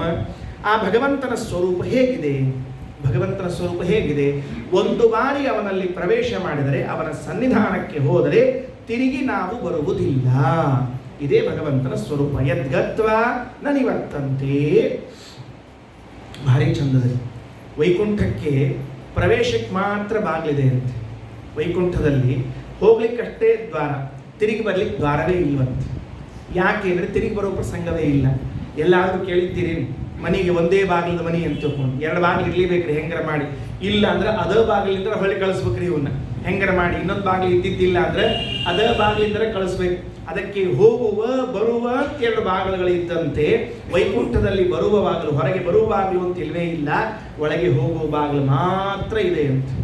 ಪಾಪ ಒಬ್ಬನು ಒಂದು ನಾಟಕ ಬರೆದಿದ್ದಂತೆ. ಅವನು ನಾಟಕ ಬರೆದು ಆ ನಾಟಕವನ್ನು ಸ್ಟೇಜ್ ಮೇಲೆ ಆಡಿಸಿದ್ದಂತೆ. ಸ್ಟೇಜ್ ಮೇಲೆ ಆಡಿಸಿದ್ರೆ ಜನನೇ ಬರ್ತಿಲ್ವಂತೆ. ರೊಕ್ಕ ಇಟ್ಟ, 10 ರೂಪಾಯಿ ಟಿಕೆಟ್ ಇಟ್ಟ, 20 ರೂಪಾಯಿ ಟಿಕೆಟ್ ಇಟ್ಟ, ಏನಿಟ್ಟರು ಕೂಡ ಯಾರು ಬರಲೇ ಇಲ್ವಂತೆ. ಕೊನೆಗೆ ಅವ್ನು ವಿಚಾರ ಮಾಡಿದ, ಹಿಂಗೆಲ್ಲ ಟಿಕೆಟ್ ಇಟ್ಟರೆ ಬರಲಿಕ್ಕಿಲ್ಲ ಜನ, ಅದಕ್ಕೆ ಫ್ರೀ ಅಂತ ಇಟ್ಬಿಟ್ಟ. ಏನು ಫ್ರೀ ಮಾಡಿದ? ಎಂಟ್ರೆನ್ಸ್ ನೋ ಫೀ ಅಂತ ಮಾಡಿಬಿಟ್ಟ. ಪ್ರವೇಶಕ್ಕೆ ಹಣ ಇಲ್ಲ ಅಂತ ಬರೆದು ಬಿಟ್ಟ. ಪ್ರವೇಶಕ್ಕೆ ಹಣ ಇಲ್ಲ ಅಂತ ಬರೆದ ಕೂಡಲೇ ಜನ ತುಂಬಿದ್ರು ಹೇಳ್ತೀನಿ ಫ್ರೀ ನೋಡಿ ಒಳಗೆ ನುಗ್ಗಿ ಬಿಟ್ರು. ನೋ ಎಂಟ್ರೆನ್ಸ್ ಫೀ ಅಂತ ಎಲ್ಲ ದಬ ತುಂಬಿಬಿಟ್ರು. ಬಾಗಿಲ ಹಾಕಿದ. ನಾಟಕ ಶುರುವಾಯ್ತು. ಅವ ಬರೆದ ನಾಟಕ ಶುರು ಮಾಡಿದರೆ ಮೊದಲಿನ 10 ನಿಮಿಷ ಆಗೋದ್ರಿಗೆ ಕೂತವರೆಲ್ಲ ಯಾವಾಗ ಎದ್ದು ಓಡಿ ಶುರುವಾಯಿತು. ಅಷ್ಟು ಚಂದ ಆದ ನಾಟಕ ಬರೆದಿದ್ದ. ಕೂತವನು ಯಾವಾಗ ಎದ್ದು ಓಡಿ ತಿಳ್ಕೊಂಡು ಓಡ್ಲಿಕ್ಕೆ ಶುರು ಮಾಡ್ತಾನೆ. ಎಕ್ಸಿಟ್ ಇತ್ತಲ್ಲ, ಹೊರಗೆ ಹೋಗುವುದು, ಲಾಕ್ ಆಗಿತ್ತದು. ಕಿಲಿ ಹಾಕಿದ್ರು. ಅವ ಅಂದ, ಕಿಲಿ ತೆಗಿಯೋ ಓಡ್ತೀವಿ ಅಂತ ತಿಳ್ಕೊಂಡು. ದುಡ್ಡು ಕೊಟ್ಟರೆ ಕಿಲಿ ತೆಗೆದು ಅಲ್ಲೋ ಫ್ರೀ ಅಂತ ಹೇಳಿದ್ದೆಲ್ಲ. ಹೌದು, ಒಳಗೆ ಬರುವುದಕ್ಕೆ ಮಾತ್ರ ಫ್ರೀ, ರೊಕ್ಕ ಕೊಟ್ಟೇ ಹೋಗ್ಬೇಕು. ಏನು ಪರಿಸ್ಥಿತಿ ಆಗಿರ್ಬೇಡ ವಿಚಾರ. ಅವ ಅಷ್ಟೂ ದಿವಸದ ನಾಟಕದ ರೊಕ್ಕ ಒಮ್ಮೆ ತಗೊಂಡ್ಬಿಟ್ಟ, ಬುದ್ಧಿವಂತ. ಹಾಗಾಗಿ ಇನ್ನು ವೈಕುಂಠ ಹೇಗಿದೆ ಅಂದರೆ ಯದ್ಗತ್ವಾನ ನಿವರ್ತಂತೆ. ಒಂದು ಬಾರಿ ಪ್ರವೇಶ ಮಾಡಿದ ಮೇಲೆ ತಿರುಗಿ ಬರುವ ಹಾಗಿಲ್ಲ, ಅಲ್ಲೇ ಇರೋದು. ಇದಕ್ಕೆ ಸಾಧನ ಯಾವುದು ಅಂತ ಕೇಳಿದಾಗ ನಿರ್ಮಾಣ ಮೋಹ ಜಿತಸಂಗ ದೋಷಾಃ ಅಧ್ಯಾತ್ಮ ನಿತ್ಯ ವಿವೃತ್ತ ಕಾಮಾಃ ದ್ವಂದ್ವೈ ವಿಮುಕ್ತ ಸುಖ ದುಃಖ ಸಂಜ್ಞೇಹಿ ಗಚ್ಚಂತ್ಯ ಮೂಢಾಃ ಪದಮವ್ಯಯಂ ತತ್. ಇದೇ ಸಾಧನ. ಒಂದು 7ನೇ ಶ್ಲೋಕ. ಏನು ಪ್ರಶ್ನೆ? ಇದು ಬರೀತಾರೆ ಆಚಾರ್ಯರ ಟೀಕಾಕೃತ್ಪಾದರ ಎಲ್ಲ ಮಾತುಗಳನ್ನು ಸಂಗ್ರಹ ಮಾಡಿ ರಾಯರು ಬರೀತಾರೆ. ಏನಂತಾರೆ? ಹೌದು, ಈ ಜಗದ್ವೃಕ್ಷವನ್ನ ಛೇದನೆ ಮಾಡಿಕೊಳ್ಳಲಿಕ್ಕೆ, ಅರ್ಥಾತ್ ಈ ಸಂಸಾರದಿಂದ ನಾವು ಬಿಡುಗಡೆ ಹೊಂದಲಿಕ್ಕೆ ಭಗವಂತನನ್ನೇ ಶರಣು ಹೊಂದಬೇಕು ಅಂತ. ಯಾಕೆ? ಬ್ರಹ್ಮದೇವರನ್ನ, ರುದ್ರದೇವರನ್ನ, ಇಂದ್ರಚಂದ್ರಾದಿ ದೇವತೆಗಳನ್ನ, ಯಾರನ್ನೋ ಹೊಂದಿದ್ರೂ ಸಾಕು, ನಾವು ಈ ಜಗತ್ತನ್ನ ಬಿಡಿಸಿಕೊಂಡು ಹೋಗಬಹುದಲ್ಲ. ಎಷ್ಟು ಚಂದಾದ ಪ್ರಶ್ನೆ ಇದೆ ನೋಡಿ. ಜಗದ್ವೃಕ್ಷ ಛೇದಾರ್ಥಂ ಬ್ರಹ್ಮಾದಿ ಪ್ರತಿಪತ್ಯೈವ ಅಲಂ ಕಿಂ ಭಗವತ್ ಪ್ರತಿಪತ್ಯ. ಯಾಕೆ ದೇವರ ಕಡೆಗೆ ಹೋಗಬೇಕು ಅಂತೀರಿ? ಬ್ರಹ್ಮದೇವರ ಕಡೆಗೆ ಹೋಗ್ತೀನಿ, ಬ್ರಹ್ಮದೇವ ನನಗೆ ಈ ಜಗತ್ತಿಂದ ಬಿಡಿಸಿಬಿಡು ಅಂತ ಹೇಳ್ತೀನಿ. ಅಥವಾ ರುದ್ರದೇವರ ಕಡೆಗೆ ಹೋಗ್ತೀನಿ, ರುದ್ರದೇವರೇ ನನಗೆ ಈ ಜಗತ್ತಿಂದ ಬಿಡಿಸ್ರಿ. ಗಣಪತಿಯ ಕಡೆಗೆ ಹೋಗ್ತೇವೆ, ಗಣಪತಿ ನೋಡಪ್ಪ ನೀನು ದೊಡ್ಡ ದೇವತೆ ಇದ್ದೀರಿ, ನಮ್ಗೆ ಅನುಗ್ರಹ ಮಾಡಿ ನಮಗೆ ಈ ಜಗತ್ತಿಂದ ಬಿಡಿಸ್ರಿ ಅಂತ ಹೇಳಿದರೆ ಕೃಷ್ಣ ಉತ್ತರ ಕೊಡ್ತಾನೆ, ಮಮೈವಾಂಶೋ ಜೀವಲೋಕೆ ಜೀವಭೂತ ಸನಾತನಃ ಮನಶ್ಯಷ್ಟಾನೀಂದ್ರಿಯಾಣಿ ಪ್ರಕೃತಿಸ್ಥಾನಿ ಕರ್ಷತಿ. 7ನೇ ಶ್ಲೋಕ. ಅರ್ಜುನ, ಈ ಜಗದೃಕ್ಷದ ಛೇದನ, ಇದರಿಂದ ಪಾರಾಗಲಿಕ್ಕೆ ನಾನು ಬಿಟ್ಟರೆ ಬೇರೆ ಇನ್ಯಾರು ಸಾಧ್ಯ ಇಲ್ಲ. ಪಾರು ಮಾಡೋದಕ್ಕೆ ನಾನೇ ಮಾಡಬೇಕು, ಉಳಿದವರು ಯಾರೂ ನಿನ್ನನ್ನು ಪಾರು ಮಾಡ್ಲಿಕ್ಕೆ ಸಾಧ್ಯ ಆಗುವುದಿಲ್ಲ. ಯಾಕೆ ಅಂತಂದ್ರೆ ಉತ್ತರ ಏನು ಕೊಟ್ಟಿದ್ದಾನೆ ಕೃಷ್ಣ? ಮಮೈವ ಅಂಶಃ ಜೀವಲೋಕೆ ಜೀವಭೂತ ಸನಾತನಃ. ಈ ಎಲ್ಲರ ಶರೀರದಲ್ಲಿ ಜೀವ ಕೂತಿದ್ದಾನಲ್ಲ, ಈ ಜೀವ ನನ್ನ ಪ್ರತಿಬಿಂಬ. ನನ್ನ ಪ್ರತಿಬಿಂಬರಾಗಿರುವಂತಹ ಈ ಯಾವ ಜೀವನ ಬಳಿಗೂ ನೀನು ಹೋಗಿ ಈ ಸಂಸಾರದಿಂದ ನನ್ನ ಬಿಡುಗಡೆಯನ್ನ ಮಾಡು ಅಂತ ಕೇಳಿಸಿದ್ರೆ ಸಾಧ್ಯವೇ ಇಲ್ಲ. ಬಿಂಬನಾದ ನನ್ನ ಕಡೆಗೆ ಬಂದಾಗ ಮಾತ್ರ ಸಾಧ್ಯ ಆಗ್ತದೆ. ಪ್ರತಿಬಿಂಬನಾದ ಯಾವ ಜೀವರ ಕಡೆಗೆ ಹೋದರೂ ಕೂಡ ಈ ಜಗದೃಕ್ಷ ಛೇದನೆ ಮಾಡ್ಲಿಕ್ಕೆ ಆಗೋದಿಲ್ಲ. ಈ ಶ್ಲೋಕ ಬಹಳ ಕನ್ಫ್ಯೂಸಿಂಗ್ ಇದೆ. ಏನಾಗಿದೆ ಅಂದ್ರೆ ಮಮೈವ ಅಂಶಃ ಅಂತನ್ನೋ ಶಬ್ದಕ್ಕೆ ಎಲ್ಲರೂ ಏನರ್ಥ ಬರೀತಾರೆ. ವಾಸ್ತವಿಕವಾಗಿ ಶಂಕರಾಚಾರ್ಯರು ಕೂಡ ಈ ಶ್ಲೋಕದಲ್ಲಿ ಮಮೈವಾಂಶಃ ಜೀವಲೋಕೆ ಜೀವಭೂತ ಸನಾತನಃ ಎನ್ನುವುದಕ್ಕೆ ಜೀವರೆಲ್ಲರೂ ಭಗವಂತನ ಅಂಶ ಅಂತನ್ನುವ ಅರ್ಥವನ್ನು ಬರೆದಿಲ್ಲ. ಅವರೂ ಕೂಡ ಭಾರಿ ಆಶ್ಚರ್ಯ. ಸಾಧ್ಯನೇ ಇಲ್ಲ ಅಂತಾರೆ. ಈ ಶ್ಲೋಕಕ್ಕೆ ಉಳಿದವರೆಲ್ಲ ಹಂಗೆ ಅರ್ಥ ಮಾಡ್ಯಾರ. ಏನಂತಂದ್ರ ಕೃಷ್ಣನ ಅಂಶವೇ ಈ ಎಲ್ಲ ಜೀವರಾಶಿಗಳು. ಶ್ಲೋಕ ಹೆಂಗದ? ಮಮೈವಾಂಶೋ ಜೀವಲೋಕೆ ಜೀವಭೂತ ಸನಾತನಃ. ಅರ್ಜುನ, ಈ ಲೋಕದಲ್ಲಿ ಎಲ್ಲಾ ಜೀವರಿದ್ದಾರಲ್ಲ ಅವರೆಲ್ಲ ನನ್ನ ಅಂಶನೋ ಅಂತ ಹೇಳ್ಬಿಟ್ರು. ಭಾರಿ ಸಂತೋಷ ಆಗ್ಬಿಡ್ತ್ರಿ ಕೆಲವರಿಗೆಲ್ಲ. ನಾವೆಲ್ಲ ದೇವ್ರ ಅಂಶ ಅಂತ. ನೀ ಯಾ ದೇವರ ಅಂಶನೂ ಅಲ್ಲ. ತಪ್ಪು ತಿಳ್ಕೊಂಡಿ. ಶಂಕರಾಚಾರ್ಯರು ಕೂಡ ಈ ಶ್ಲೋಕಕ್ಕೆ ಬರೀತಾರೆ, ಜೀವಾಹ ಭಗವದ್ ಅಂಶಾಹ ನ ಅಂಶಾಹ. ಅಲ್ಲ, ಅವರು ಈ ಭಗವಂತನ ಅಂಶರಲ್ವೇ ಅಲ್ಲ. ಯಾಕೆ? ಅವ್ರು ಕೊಡುವಂತಹ ಚಂದಾದ ಉತ್ತರ, ಒಂದು ವೇಳೆ ಈ ಜೀವರಾಶಿಗಳು ಭಗವಂತನ ಅಂಶ ಅಂತಾಗಿ ಬಿಟ್ಟರೆ ಜೀವನಾಶ ಆದಾಗ ಬ್ರಹ್ಮನಲ್ಲಿ ವಿಕಾರ ಉಂಟಾಗಬೇಕಾಗ್ತದೆ. ಜೀವನಾಶ ಆದರೆ ಬ್ರಹ್ಮನ ನಾಶ ಅಂತ ಒಪ್ಕೊಳ್ಬೇಕಾಗ್ತದೆ ನಾವೆಲ್ಲ. ಯಾಕಂದ್ರೆ ಜೀವಬ್ರಹ್ಮರಿಗೆ ಅಭೇದ ಇದೆ ಅವರ ಸಿದ್ಧಾಂತದಲ್ಲಿ. ಶಾಂಕರ ದರ್ಶನದಲ್ಲಿ ಜೀವಬ್ರಹ್ಮರು ಅಭಿನ್ನರಾದದ್ದರಿಂದ ಈ ಜೀವರೆಲ್ಲರೂ ಬ್ರಹ್ಮನ ಅಂಶ ಅಂತ ಒಪ್ಪಿಕೊಂಡ್ರೆ ಇವನಿಗೆ ರೋಗ ಬಂದ್ರೆ ಅವನಿಗೆ, ಇವನಿಗೆ ತೊಂದರೆ ಆದರೆ ಅವನಿಗೆ, ಇವನ ನಾಶವಾದರೆ ಅವನ ನಾಶ ಆಗಬೇಕಾಗ್ತದೆ. ಆದ್ದರಿಂದ ಜೀವಾಹ ನ ಬ್ರಹ್ಮಾಂಶ ಅವರಲ್ಲ ಅಂತ ಬರಿತಾ ಇದ್ದಾರೆ. ಅಂದಮೇಲೆ ಅಂಶ ಶಬ್ದಕ್ಕೆ ಅರ್ಥ ಏನ್ ಮಾಡಬೇಕು ಅಂದ್ರೆ ಶ್ರೀಮದಾಚಾರ್ಯ ಅಂದರೆ ತುಂಬಾ ಸರಳವಾಗಿ ತಿಳಿದುಕೋ. ಅಂಶಾಹ ಅನ್ನುವ ಶಬ್ದಕ್ಕೆ ಪ್ರತಿಬಿಂಬ ಅಂತ ಅರ್ಥ ಮಾಡು. ಪ್ರಯೋಗಗಳು ಬೇಕಾದಷ್ಟು ತೋರಿಸಿಕೊಡ್ತಾರೆ. ಪೌರಾಣಿಕವಾದ ಪ್ರಯೋಗಗಳು, ವೈದಿಕವಾದ ಪ್ರಯೋಗಗಳು, ಎಲ್ಲ ಶಬ್ದಗಳಲ್ಲೂ ಅಂಶ ಅನ್ನೋ ಶಬ್ದಕ್ಕೆ ಪ್ರತಿಬಿಂಬ ಅನ್ನೋ ಅರ್ಥ ಇದೆ ಅಂತ ತೋರಿಸಿಕೊಟ್ಟಿದ್ದಾರೆ. ಅದು ನಮಗೆ ತಲೆಭಾರದ ವಿಷಯ ಆದ್ರಿಂದ ನಾನು ಹೇಳಿಕ್ಕೆ ಹೋಗೋದಿಲ್ಲ. ಅಂಶ ಶಬ್ದಕ್ಕೆ ಪ್ರತಿಬಿಂಬ ಅಂತ ಅರ್ಥ ತಿಳ್ಕೊಳ್ಳಿ ಸಾಕು. ತುಂಬಾ ಸರಳ ಆಯಿತು. ಮಮೈವಾಂಶೋ ಜೀವಲೋಕೆ ಜೀವಭೂತ ಸನಾತನ ಅಂದ್ರೆ ಅರ್ಜುನ, ನನ್ನ ಹತ್ರ ಬಂದಾಗ ಮಾತ್ರ ಈ ಸಂಸಾರದಿಂದ ನೀನು ಬಿಡುಗಡೆ ಹೊಂದುತ್ತೀಯ. ಬ್ರಹ್ಮದೇವರ, ರುದ್ರದೇವರ, ಗರುಡದೇವರ, ಶೇಷದೇವರ ಯಾರ ಬಳಿ ಹೋದರೂ ನೀ ಈ ಸಂಸಾರದಿಂದ ಪಾರಾಗುವುದಿಲ್ಲ. ಕಾರಣ ಏನು ಅಂದ್ರೆ ಅವರೆಲ್ಲರೂ ನನ್ನ ಪ್ರತಿಬಿಂಬರು. ಪ್ರತಿಬಿಂಬದ ಬಳಿ ಹೋಗಿ ಏನು ಕೇಳಿಕೊಳ್ಳಿಕ್ಕೆ ಸಾಧ್ಯ ಇದೆ ನಿನಗೆ ಹೇಳು ನೋಡೋಣ. ಕರಡಿ ಮುಂದೆ ನಿಂತ್ಕೊಂಡ ಅಂತ ಇಟ್ಕೊಳ್ರಿ. ಅವಾಗ ಕರಡಿ ಮುಂದೆ ನಿಂತ್ಕೊತಿರ್ತೀವಲ್ಲ, ಅವಾಗ ಅಂದ್ರೆ ಅವಾಗ ಅಂತ ಅರ್ಥ. ಭಾರಿ ವ್ಯಾಮೋಹರಿ ಕರಡಿ ಮೇಲೆ. ಯಾಕಂದ್ರೆ ಅದು ಒಂದೇ ನಮ್ಮನ್ನ ನಾವೇನಿದ್ದೀವಿ ಅಂತ ಖರೆ ತೋರಿಸೋದು. ಉಳಿದವರೆಲ್ಲ ಸುಳ್ಳು ಹೇಳ್ತಾರೆ. ಈಗ ನಾನು ನಿಮ್ಮ ಬಗ್ಗೆ ಹೇಳಿದೆ ಅಂತ ಇಟ್ಕೊಳ್ರಿ, 99% ಸತ್ಯ ಹೇಳಿದ್ರೆ 1% ಸುಳ್ಳು ಹೇಳಬೇಕ್ರಿ. ಚಂದ ಇದ್ದಾರೆ ಅಂತಂದ್ರೆ ಅಂತ ಇಟ್ಕೊಳ್ರಿ, ಅರ್ಥ ಅಂತ ಅರ್ಥದೆ. ಸುಳ್ಳು ನಿಂತು ಅಂತ ಅರ್ಥದಕ್ಕೆ. ಕರಡಿ ಒಳಗೆ ಮಾತ್ರ ನಮ್ಮ ಹಣೆ ಬಾರಿ ಏನೋ ನಮ್ಗೆ ಗೊತ್ತಾಗ್ತದೆ. ಅದಕ್ಕೆ ನಮ್ಮ ಕರಡಿ ಮೇಲೆ ಬಹಳ ಪ್ರೀತಿ. ಕರಡಿ ಮುಂದೆ ನಿಂತ್ಕೊಂಡಿದ್ದೀವಿ ಅಂತ ಇಟ್ಕೊಳ್ರಿ. ಕರಡಿ ಮುಂದೆ ನಿಂತ್ಕೊಂಡಿರುವಾಗ ಈಗ ಎರಡಿದೆ, ಒಂದು ಬಿಂಬ, ಒಂದು ಪ್ರತಿಬಿಂಬ ಎರಡಿದೆ. ಈ ಕಡೆ ಇದ್ದವನು ಬಿಂಬನಾದರೆ ಕರಡಿ ಒಳಗೆ ನೋಡಿರುವಂತಹ ಪ್ರತಿಬಿಂಬ. ವಿಚಾರ ಮಾಡಿ ನೋಡ್ರಿ, ನಾನು ಏನಾದರೂ ಕೈ ಕಾಲುಗಳನ್ನು ಅಳ್ಳಾಡಿಸದೆ ಹೋದರೆ ಆ ಕಡೆ ಇರುವಂತಹ ಪ್ರತಿಬಿಂಬ ಏನಾದರೂ ಮಾಡ್ಲಿಕ್ಕೆ ಸಾಧ್ಯ ಆಗತ್ತಾ? ಆಗುವುದೇ ಇಲ್ಲ. ಅದು ಕೈ ಎತ್ತೋದಿಲ್ಲ, ಕಾಲು ಎತ್ತೋದಿಲ್ಲ, ಏನೂ ಮಾಡೋದಿಲ್ಲ. ನಾ ಹಿಂಗೆ ಹೇಳಿದೆ ಅಂತ ಇಟ್ಕೊಳ್ರಿ, ನೋಡಪ್ಪ ಪ್ರತಿಬಿಂಬ, ನಾ ಅಂತರೂ ಏನು ಮಾಡಂಗಿಲ್ಲ, ನೀ ಕೈ ಎತ್ತಿದ್ರೆ ಎತ್ತು, ಕಾಲು ಎತ್ತಿದ್ರೆ ಎತ್ತು ಅಂತ ಹೇಳಿ ಏನು ಮಾಡ್ತದೆ? ಅದು ಏನೂ ಮಾಡುವುದಿಲ್ಲ. ಯಾಕೆ ಅಂದ್ರೆ ಪ್ರತಿಬಿಂಬದಲ್ಲಿ ಅಂತಹ ಸಾಮರ್ಥ್ಯವೇ ಇಲ್ಲ. ಎಂತಹ ಸಾಮರ್ಥ್ಯ ಇಲ್ಲ ಅಂದ್ರೆ ಬಿಂಬವನ್ನ ಅತಿಕ್ರಮಿಸಿ ಹೋಗುವ ಸಾಮರ್ಥ್ಯವೇ ಇಲ್ಲವಾದದ್ದರಿಂದಾಗಿ ಏನು ಮಾಡ್ಲಿಕ್ಕೆ ಸಾಧ್ಯ ಇಲ್ಲ. ಕೃಷ್ಣ ಅಂತಾನ, ನೀವು ಬ್ರಹ್ಮಾದಿ ದೇವತೆಗಳ ಕಡೆಗೆ ಹೋಗಿ ಸಂಸಾರದಿಂದ ಪಾರಾಗ್ತೀನಿ ಅಂತ ಹೇಳಿದ್ರೆ ಹೆಂಗಿದೆ ಅಂದ್ರೆ, ಬಿಂಬನನ್ನ ಬಿಟ್ಟು ಪ್ರತಿಬಿಂಬದ ಕಡೆಗೆ ಹೋಗಿ ಕೈಕಾಲುಗಳನ್ನು ನೀನು ಸ್ವತಂತ್ರವಾಗಿ ಅಳ್ಳಾಡಿಸ್ತೀಯಾ ಅಂತ ಕೇಳಿದ್ರೆ ಹೆಂಗಿರ್ತದೋ ಹಂಗಿದೆ. ಅದು ಆಗುವುದಿಲ್ಲ ಕೆಲಸ. ಅದಕ್ಕಾಗಿ ಇತರ ದೇವತೆಗಳು ಯಾರನ್ನೂ ಶರಣು ಹೊಂದಬೇಡ. ಅವರನ್ನು ಹೊಂದಿದರೆ ನಿನಗೇನಾಗೋದಿಲ್ಲ. ಜಗನ್ನಾಥದಾಸರು ಹರಿಕಥಾಮೃತಸಾರದಲ್ಲಿ ಸಂಬಂಧಪಟ್ಟಂತೆ ಒಂದು ಚಂದ ದೃಷ್ಟಾಂತ ಕೊಟ್ಟಾರೆ. ಏನು ದೃಷ್ಟಾಂತ ಕೊಟ್ಟ? ಅವ್ರು ಹೇಳಿದ್ದೊಂದು ಸ್ವಲ್ಪ ಅಭಿಪ್ರಾಯ ಬಹಳ ದೂರದ, ನಾವು ಒಂಚೂರು ಹತ್ತಿರಕ್ಕೆ ತಗೊಂಡು ಅದರದ್ದು ಅರ್ಥ ಹೇಳಿಕತ್ತೀನಿ. ಏನು? ನದಿ ದಾಟಬೇಕಾಗಿದೆ ಅಂತ ಇಟ್ಕೊಳ್ರಿ. ನದಿ ದಾಟಬೇಕಾಗಿದೆ. ನದಿ ದಾಟಬೇಕಾದಾಗ ವಿವೇಕಿಯಾದವನು ಹಡಗವನ್ನೇ ಏರಿ ಹೋಗ್ತಾನೋ ಅಥವಾ ಕಪ್ಪೆಯ ಮೇಲೆ ಕುಳಿತುಕೊಂಡು ನಾನು ನದಿಯನ್ನು ದಾಟುತ್ತೇನೆ ಅಂತ ಹೋಗ್ತಾನೋ ಹೇಳಿ ನೋಡಂತೆ. ವಿವೇಕಿಯಾದವನು ಯಾರೂ ಕೂಡ ಕಪ್ಪೆಯ ಮೇಲೆ ಕೂತ್ಕೊಂಡು ಒಂದಲ್ಲ 2 ಕಪ್ಪೆ, ಈ ಕಾಲು ಹುಡುಕೊಂಡು ಈ ಕಾಲು ಅಷ್ಟ ಯಾಕೆ ಹುಡುಕಿ ಇನ್ನೊಂದು ಇಟ್ಟುಬಿಡಿ ಕಪ್ಪೆ, ನಮಗೆ ಹೋಗಬೇಕಾಗಿದೆ. ಇನ್ನೂ 50 ಕಪ್ಪೆಗಳನ್ನ ಇಟ್ಕೋ, ಬುಡುಕಿಟ್ಕೋ, ಮ್ಯಾಲಿಟ್ಕೋ, ತಲೆ ಕಟ್ಕೋ, ಕೈ ಕಟ್ಕೋ, ಎಷ್ಟು ಕಟ್ಕೊಂಡ್ರು ನೀನು ಆ ಕಪ್ಪೆಗಳ ಸಹಾಯದಿಂದ ನದಿಯನ್ನು ದಾಟಲಾರಿ. ಹಾಗಾದ್ರೆ ಹಡಗವೇ ದಾಟಿಸ್ಲಿಕ್ಕೆ ಸಾಧ್ಯ ಹೇಗೋ ಹಾಗೆ ಇತರ ದೇವತೆಗಳನ್ನ ನಂಬಿ ನಾನು ಈ ಸಂಸಾರವನ್ನ ದಾಟ್ತೀನಿ ಅಂತ ಅವನು ಹೆಂಗಿದ್ದಾನ ಅಂತ ಕೇಳಿದ್ರೆ, ಕಪ್ಪೆಗಳನ್ನ ಏರಿ ನದಿಯನ್ನ ಸಮುದ್ರವನ್ನು ದಾಟ್ತೀನಿ ಅಂತ ಹೊರಟವನಷ್ಟೇ ಮೂಢನಿದ್ದಾನೆ ಅಂತ ಜಗನ್ನಾಥದಾಸರು ಹರಿಕಥಾಮೃತದ ದೃಷ್ಟಾಂತವನ್ನು ಕೊಟ್ಟಿದ್ದಾರೆ. ಆದ್ದರಿಂದ ಮಮೈವಾಂಶೋ ಜೀವಲೋಕೆ ಜೀವಭೂತ ಸನಾತನಃ ಮನಶ್ಚಷ್ಟಾನೀಂದ್ರಿಯಾಣಿ ಪ್ರಕೃತಿಸ್ಥಾನಿ ಕರ್ಷತಿ. ಮೊದಲನೇದಾಯಿತು. ಮೊದಲನೇ ಸಾಲಿನಲ್ಲಿ ಇನ್ನು ಒಂದು ಶಬ್ದ ಇದೆ, ಅದನ್ನು ಹೇಳ್ತೀನಿ. ಅಂಶಃ ಅನ್ನೋ ಶಬ್ದಕ್ಕೆ ಪ್ರತಿಬಿಂಬ ಅನ್ನೋ ಅರ್ಥ ತೆಗೆದುಕೊಳ್ಳ್ರಿ, ಸರಳವಾಗ್ತದೆ. ಜೀವಲೋಕೆ ಅನ್ನೋ ಶಬ್ದಕ್ಕೆ ಈ ಶರೀರದಲ್ಲಿ ಅಂತ ಅರ್ಥ. ಜೀವಲೋಕೆ ಅನ್ನೋ ಶಬ್ದಕ್ಕೆ ಶರೀರ ಅಂತ ಅರ್ಥ ಮಾಡಿದ್ದಾರೆ. ಇನ್ನೊಂದು ಯಾವ ಶಬ್ದ ಇದೆ? ಜೀವಭೂತಃ, ಜೀವನಾಗಿ ಇದ್ದವನು, ಪ್ರತಿಬಿಂಬನಾಗಿ ಇದ್ದವನು. ಸನಾತನಃ ಅಂತ ಇದೆ, ಇದೊಂದು ಚಂದಾದ ಶಬ್ದ.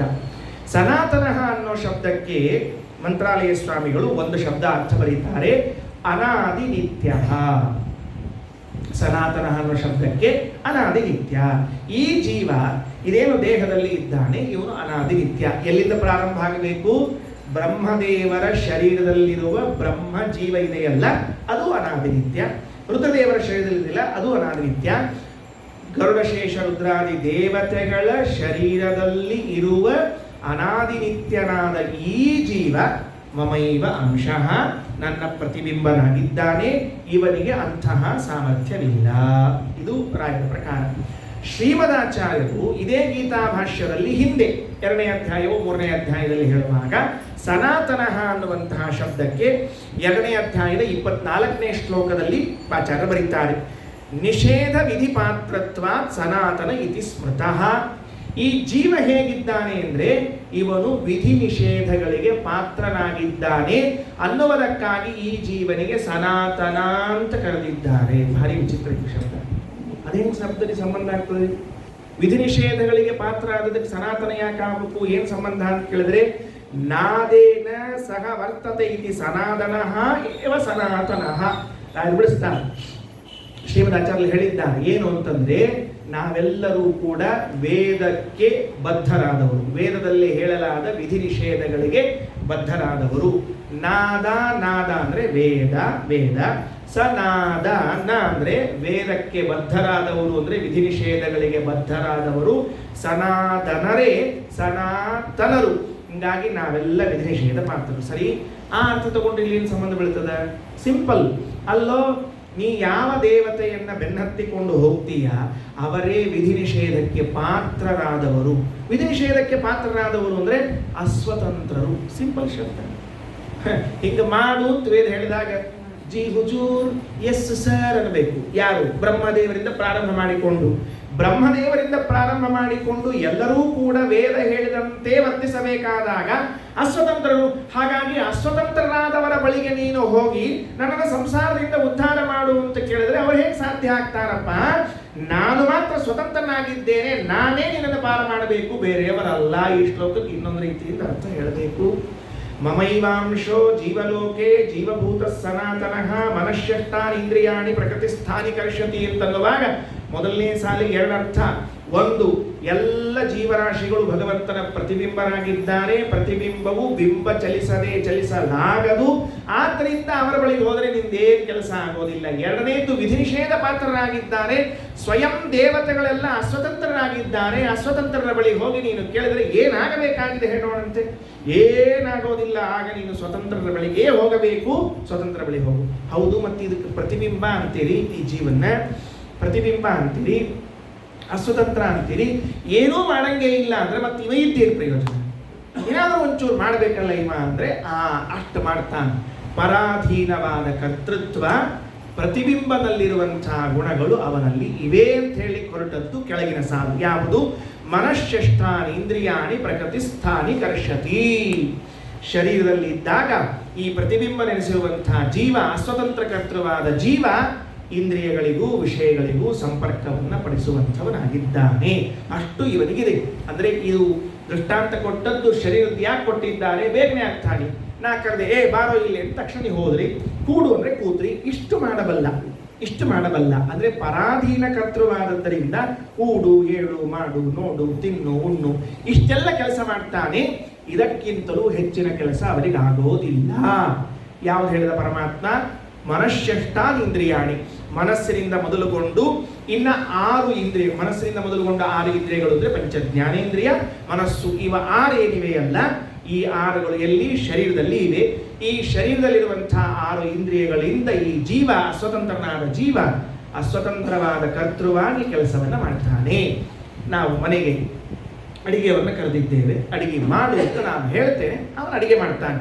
ಅಡಿಗೆ ಮಾಡಿದವನು ಅವನೇ ಆದರೂ ಕೂಡ ನಾನು ಹೇಳಿದ್ದಕ್ಕೆ ಮಾಡಿದ್ದಾನೆ. ಮನೆಯನ್ನ ಕಟ್ಟು ಅಂತ ಹೇಳಿದೆ.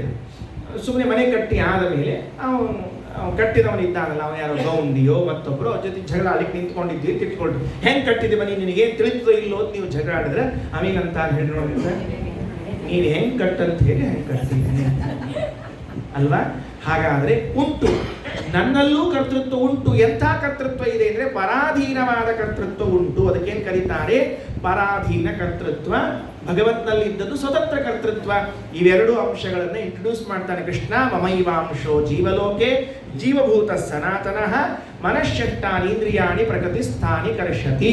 ಹಾಗಾಗಿ ಶರೀರದಲ್ಲಿದ್ದಾಗ ಇಂದ್ರಿಯಗಳ ಜೊತೆಗೆ ಸ್ವಲ್ಪ ನಮ್ಮ ಒಡನಾಟ ಇರ್ತದೆ. ಬೇಕು ಅಂದಾಗ ಇಂದ್ರಿಯಗಳನ್ನು ಹರಿಸಬಲ್ಲೆವು, ಬೇಡವೆನಿಸಿದಾಗ ತೆಗೆದುಕೊಳ್ಳಬಲ್ಲೆವು. ಇದೆಲ್ಲವೂ ಆಗುತ್ತದೆ ಅಂತ ಕೇಳಿದ ಮೇಲೂ ಮತ್ತೆ ಅರ್ಜುನ ಪ್ರಶ್ನೆ ಇದೆ. ಹಂಗಾದ್ರೆ ಇವ ಮತ್ತು ಇಂದ್ರಿಯಗಳನ್ನು ಇವನೇ ನೋಡ್ಕೋತಾನ ಅಂತ ಆಗಿಬಿಟ್ರೆ ಮತ್ತೆ ದೇವರಿಗೆ ಏನು ಬಂತು ಅಂತ ಕೇಳಿದ್ರೆ ಮತ್ತೆ ಅದಕ್ಕೊಂದು ಉತ್ತರ.